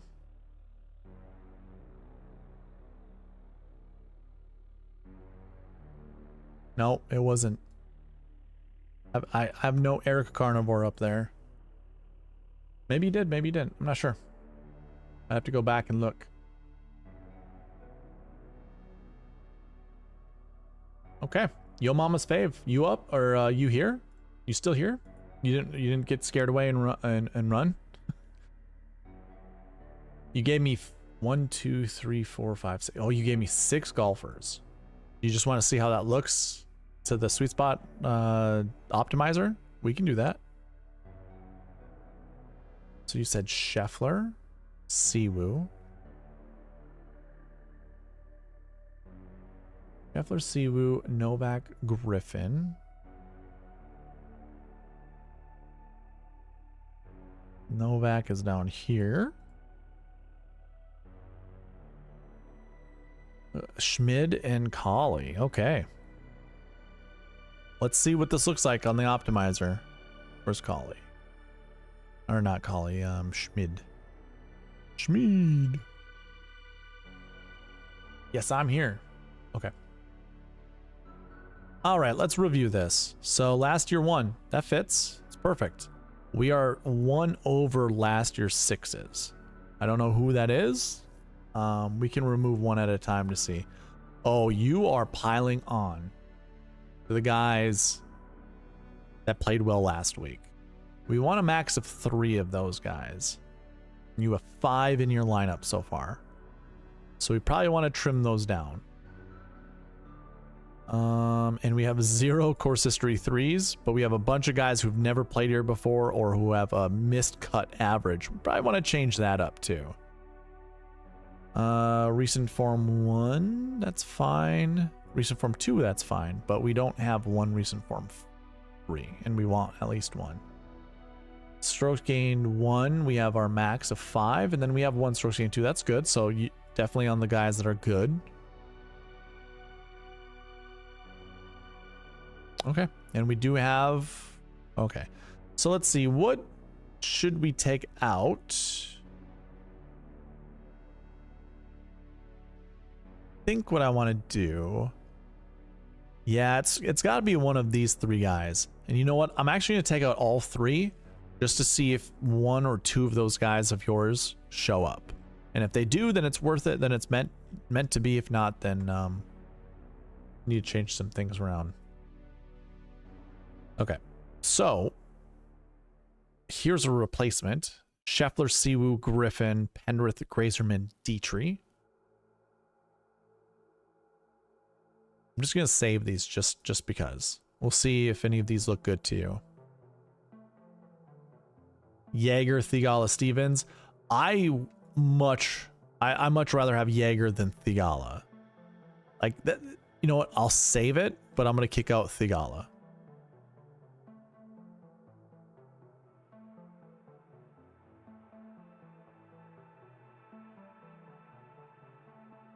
Scheffler, Siwoo, Griffin, Penrith, Cam Young, Sam Stevens. That's fine. Let's see if I can add Novak to your list, and maybe it'll bring someone else in. Does. Penrith and Adam Hadwin, which isn't terrible. Adam's getting the kick out. Let's see who else goes in here. J Rose and Ryan Fox. If you want to try things a little bit differently, we have that. Let's do one more, and then I'm going to switch out Novak, and we'll bring in Schmid, because I know you like Schmid. Novak, Rose, and Nick Taylor. That's actually... I actually like that lineup quite a bit, and I'll give you one of these for it.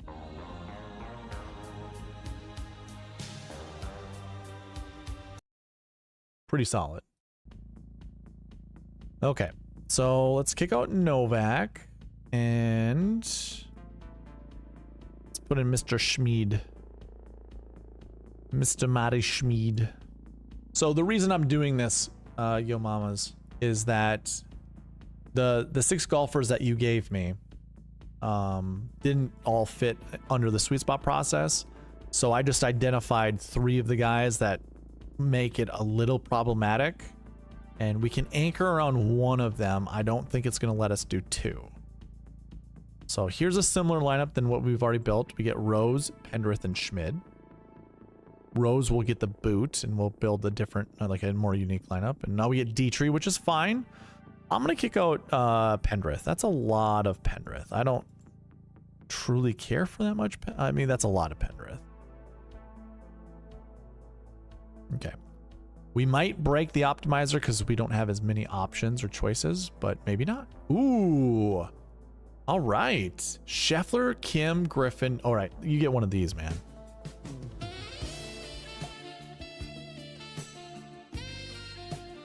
That's a great lineup. I like that lineup a lot. I like this lineup. Might be one of my favorite lineups of the night so far. That's good.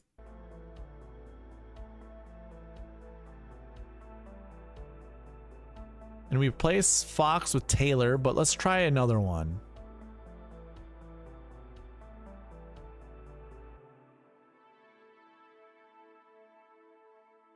And it breaks.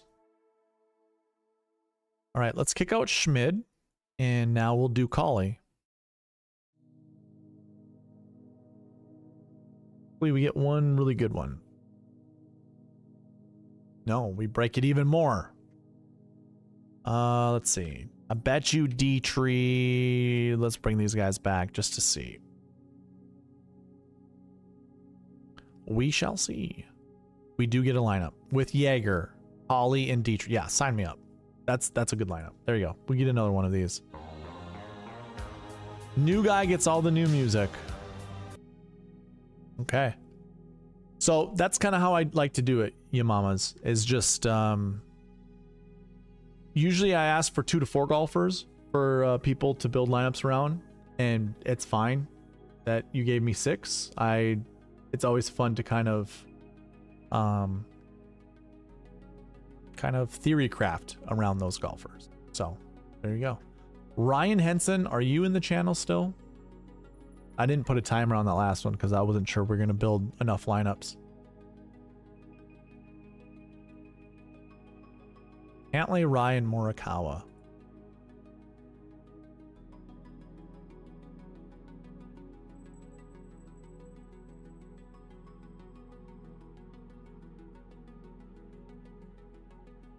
Man, this music's just been slow. Do this.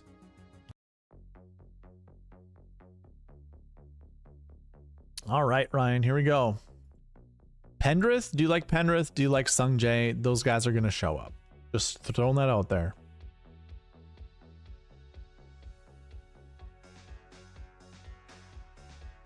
We get Morikawa, Cantlay, Finau, Sung Jae, of course, Aaron Rai, and Grazerman.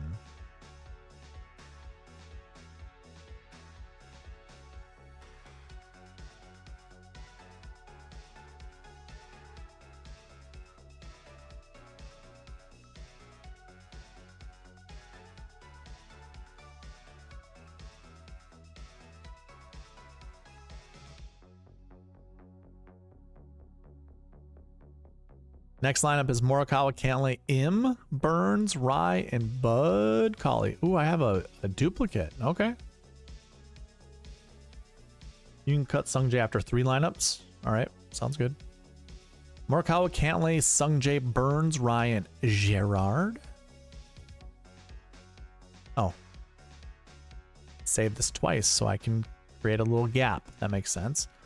So Sungjae's been in 3. Said cut him after 3, and he's been in 3. Here we go. He's being cut. Get out of here.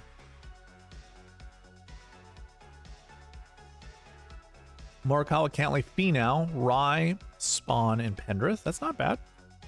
Here comes your run of Pendrith now. Or maybe not. Morikawa, Cantlay, Finau, Burns, Rye, Stevens. Do you like Finau that much?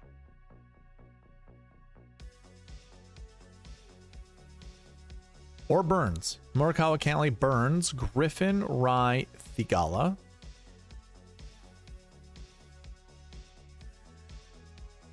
Morikawa, Cantlay, Bradley, Rye, Spawn, Wyndham, Clark. Hey, there's a different one. I like that lineup. That's actually a really good lineup. And I like this lineup as well. Morikawa, Cantlay, Bradley, Rye, Spawn, Batia. Batia might be a sneaky guy to play this week. Sneaky good. We replaced Batia with Brian Harmon. Sure. I don't hate it. Don't love it. But it's all right. And then we get Morikawa, Cantlay, Hovland, Burns, Rye, and Johnny Vegas. Hell yeah. I'll build you one more.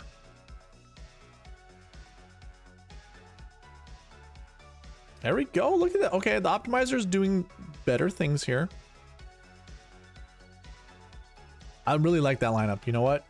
Because I haven't done it yet, I'll give you some music for that last one. This is for the last one.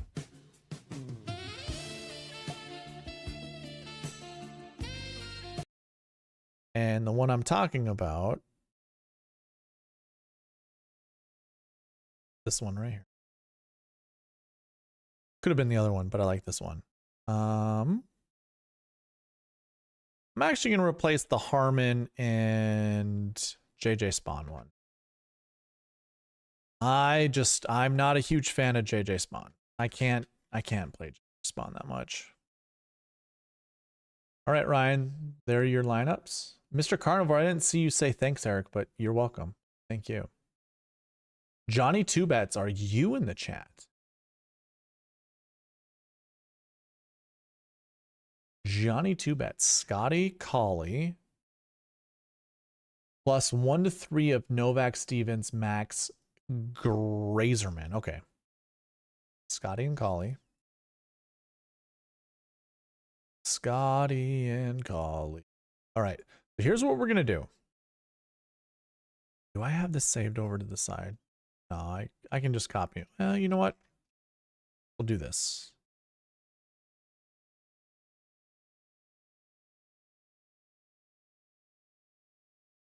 Paste it right here. Paste that there. And this is how, if you wanted to create your own core outside of the cores that I have and you're using the optimizer, what you'd first want to do is change this all to AM. This is my 2 cents. Change this all to AM. There's several ways you can do it. You can go and click through each one of them. You can find the little black box in the bottom right hand corner and just click and drag that all the way down. That would work as well.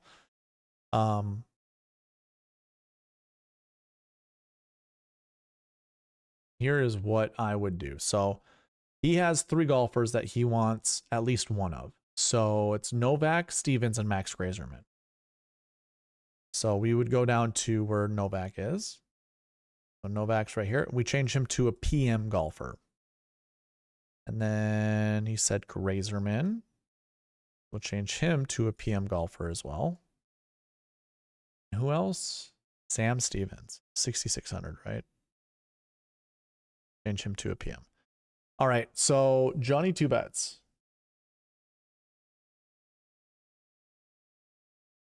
Sumo, run it. See, do you mean, I don't know what you mean by that. All right, Johnny Two Bets. Here's my question to you. So We're going to change this right here because these are where your golfers are. They obviously have 3. What is the maximum? You said 1 to 3. Okay, so never mind. You already told me. 1 to 3. Here we go.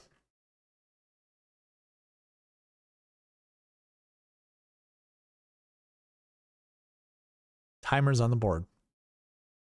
First lineup is Scotty, Sungjae, Ben Griffin, Pendrith, Colley, and Grazerman. Bud Colley is getting the boot, but we're going to have to bring him back. Oh, no, he's not getting the boot. No one's getting the boot here. I have to make decisions. I'm going to kick out Pendrith. You tell me if you want Pendrith back. But we need to make unique lineups. Just meant, yes, I'm here. And run it however you need want. Okay, sounds good.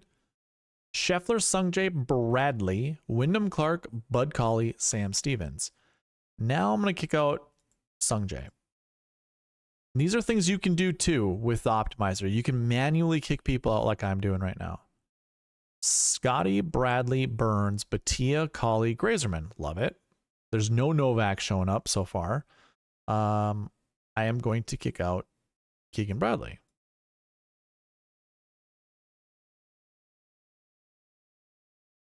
And now we get Scotty, Henley, Burns, Davey Boy Thompson, Colleen Stevens. Thompson's getting the boot naturally. It's good to see. Now we get Scheffler, Connors, Sam Burns, Colley, Stevens, and Cam Davis.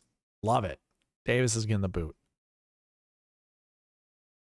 Scheffler, Connors, Burns, Colley, Grazerman, Hadwin. Sure. I got no issues playing Hadwin. No issues. Scheffler, Connors, Burns, Colley, Stevens, Kuchar. I think Kuchar's just... you know what? Kuchar will make the cut. He'll probably finish inside the top 40, but that's where that's a ceiling. Ooh, we get Steven Yeager. So Scheffler, Henley, Griffin, Yeager, Colley, Grazerman. You know what? Oh, that's a duplicate. Of course it is. We've already built that line. No, not that one. We built one of your original ones. The first one. Somewhere else. That's whatever. Actually, I'll just delete.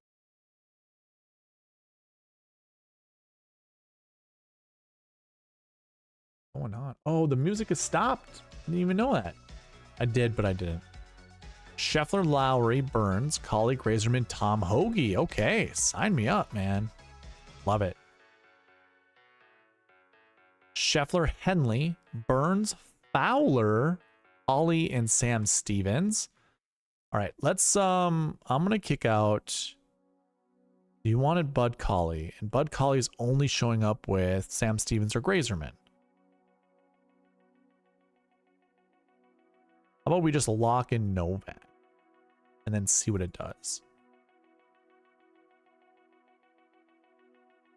We get Scheffler, Henley, Burns, Novak, Colley, and Lucas Glover.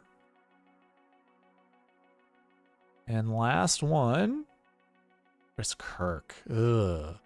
I don't think so, man. Chris Kirk, I just feel like just doesn't have the game anymore.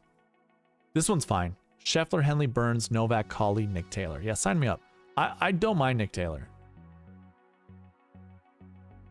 Austin Eckert, I don't think so.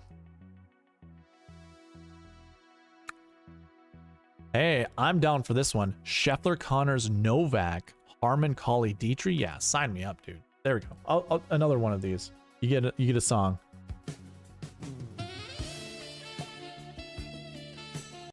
Love it. You can only play so long of those songs, and then you get a copyright. So the music playing now, it's copyright free though.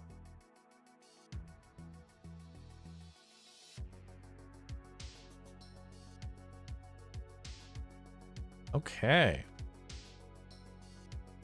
Let's see, how many lamps were those? It's 11. What I'm gonna do is copy this one down here. Delete that one. That's fine. I got you 11. That works for me. 91. Do we have any more? Oh, John Bizzle, you here, sir? Colin, Sepp, and Griffin. Bring back the Tee Times.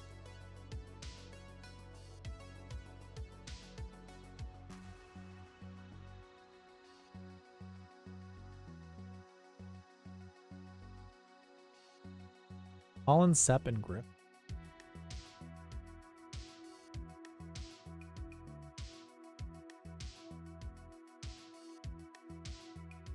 Okay.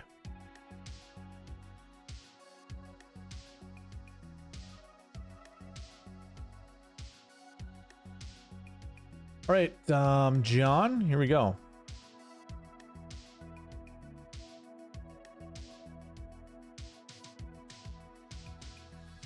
JT Morikawa, Straka, Griffin, Bud Colley, Sam Stevens. A lot of the same what we've seen already, but I don't mind it. I like it. Colin, Straka, Sung Jae, Denny McCarthy, Ben Griffin, and JJ Spawn. Okay, Denny's getting the boot, but I'm gonna bring back Denny soon. Morikawa, Straka, Henley, Sung Jae, Ben Griffin, and Bud Colley. Sure. A bit balanced. That's 3 AKs.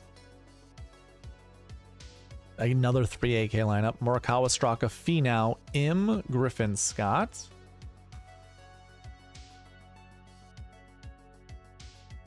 You're here, but can you change your lineup? What do you want to change it to? Morikawa, Straka, Siwoo Kim, Sung Jae, Griffin, and Grazerman. Ooh, I like that lineup. A little Siwoo action in there. Yeah, let me know. Who would you like to change?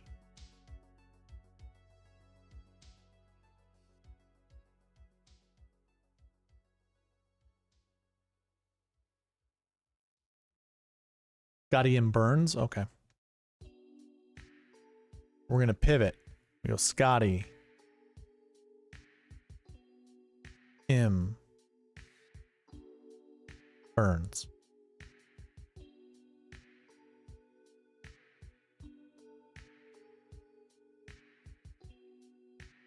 Okay, Scotty, Im, and Burns. All right, man. Sure, you're going to get a lot of kind of the same lineups that we've already built. Although this one, I think, is a little different. Scheffler, Im, Burns, Rye, Thigala, Vegas. Yeah, that is different. That is unique. Scheffler, Im, Burns, Pendrith, Gerard, and Cole. That is unique as well. Okay. Scheffler, Im, Burns, Rye, Grazerman, Kuchar. All right. I'm going to save a Kuchar lineup just to have one.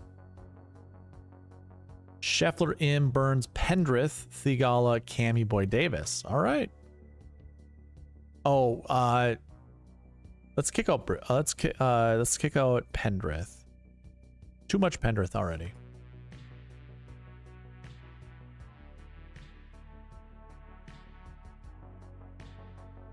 Scheffler, Im, Burns, Rye, Hughes, Eckroat. Ugh, I don't think so. No Dunlap. No. Scheffler, Im, Burns, Rye, Thigala, Joe Highsmith? Nah, I don't think so. John, you're welcome, man. Chris Kirk, I don't think so. Come on, give me something good. Harry Higgs is in this event? Gosh, watch him be like the diamond in the rough. All right, so the optimizer's just not digging something. I'd much rather do this. Scheffler, Im, Burns, Rye, Thigala, Pavon. I'd rather do that. Brian Campbell. Nope. Don't think so. And it breaks. Okay. We had hit our threshold. Lombardi Lee, are you here? I think you're the next one in line.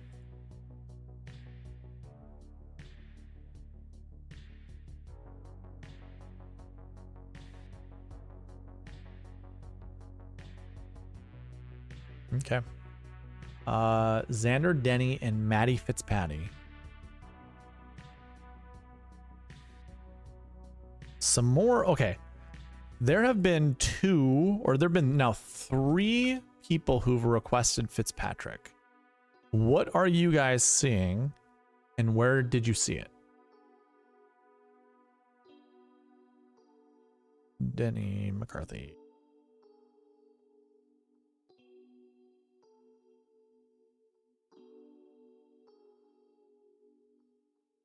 John, you're welcome. I just hope this isn't one of those weeks where we keep seeing the same guys and they all fail us. Deep Griffin.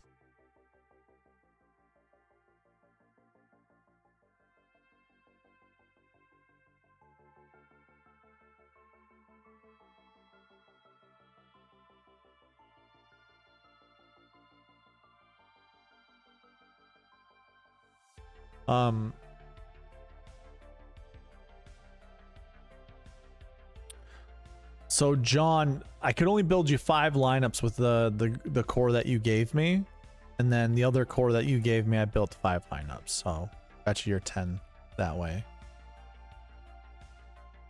Go ahead and screenshot this if you'd like.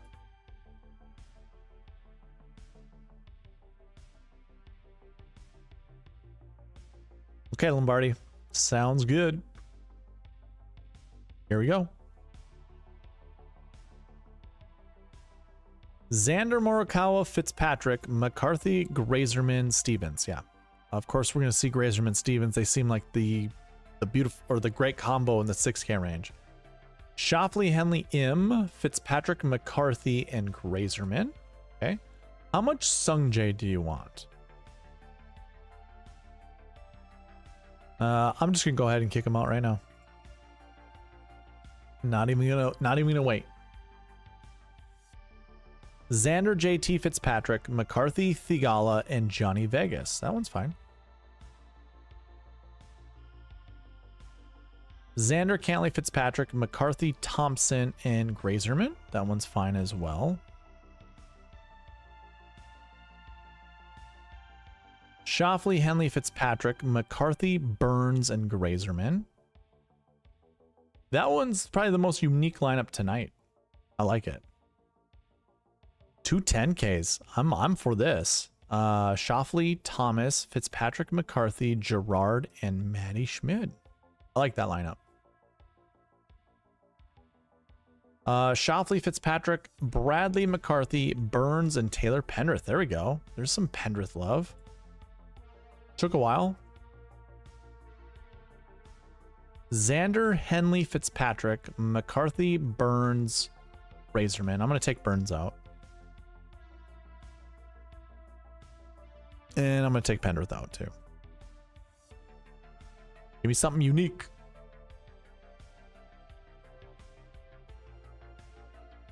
Schauffele, Morikawa, Fitzpatrick, McCarthy, Gerard, and Eric Cole. That seems pretty good. I have a duplicate in there. Where? This is a duplicate. Xander, Henley, Fitzpatrick, McCarthy, Burns, and Grazerman. Okay. Let me do one more. Actually, you actually deserve one more. You should only get, or you should get one more. Xander, Connors, Fitzpatrick, McCarthy, Ben Griffin, Camden. Ooh, I like that lineup a lot. How about one last one? And it's Xander, Morikawa, Fitzpatrick, McCarthy, Gerard, and Dietrich. Is that a duplicate? It is not. Okay. That's solid. Oh, we have a couple duplicates in there. Oh, I built the same lineup for you. That's why. All right. That was 10 lineups for you, Mr. Lombardi. Lombardi Lee. All righty. Well, I just looked at the time. The stream was a long one. I probably won't do timestamps tonight. I think I'm just going to head straight to bed. I'll try to do it tomorrow. Early enough to make sense. I will go live tomorrow night. 9 p.m. Central Standard Time. So those that are new members, or I think it's just one person, Swipa. I will be live tomorrow, 9 p.m. Central Standard Time, for members only, white tier and above. AJ, you're welcome. And then I'll go over my final thoughts when it comes to lineup building for the Memorial Tournament. But I am exhausted. I will see you guys either tomorrow or next week. Thank you all for being here. Leave a like, comment, subscribe, all that good stuff if you haven't. And I'll see you in the next one.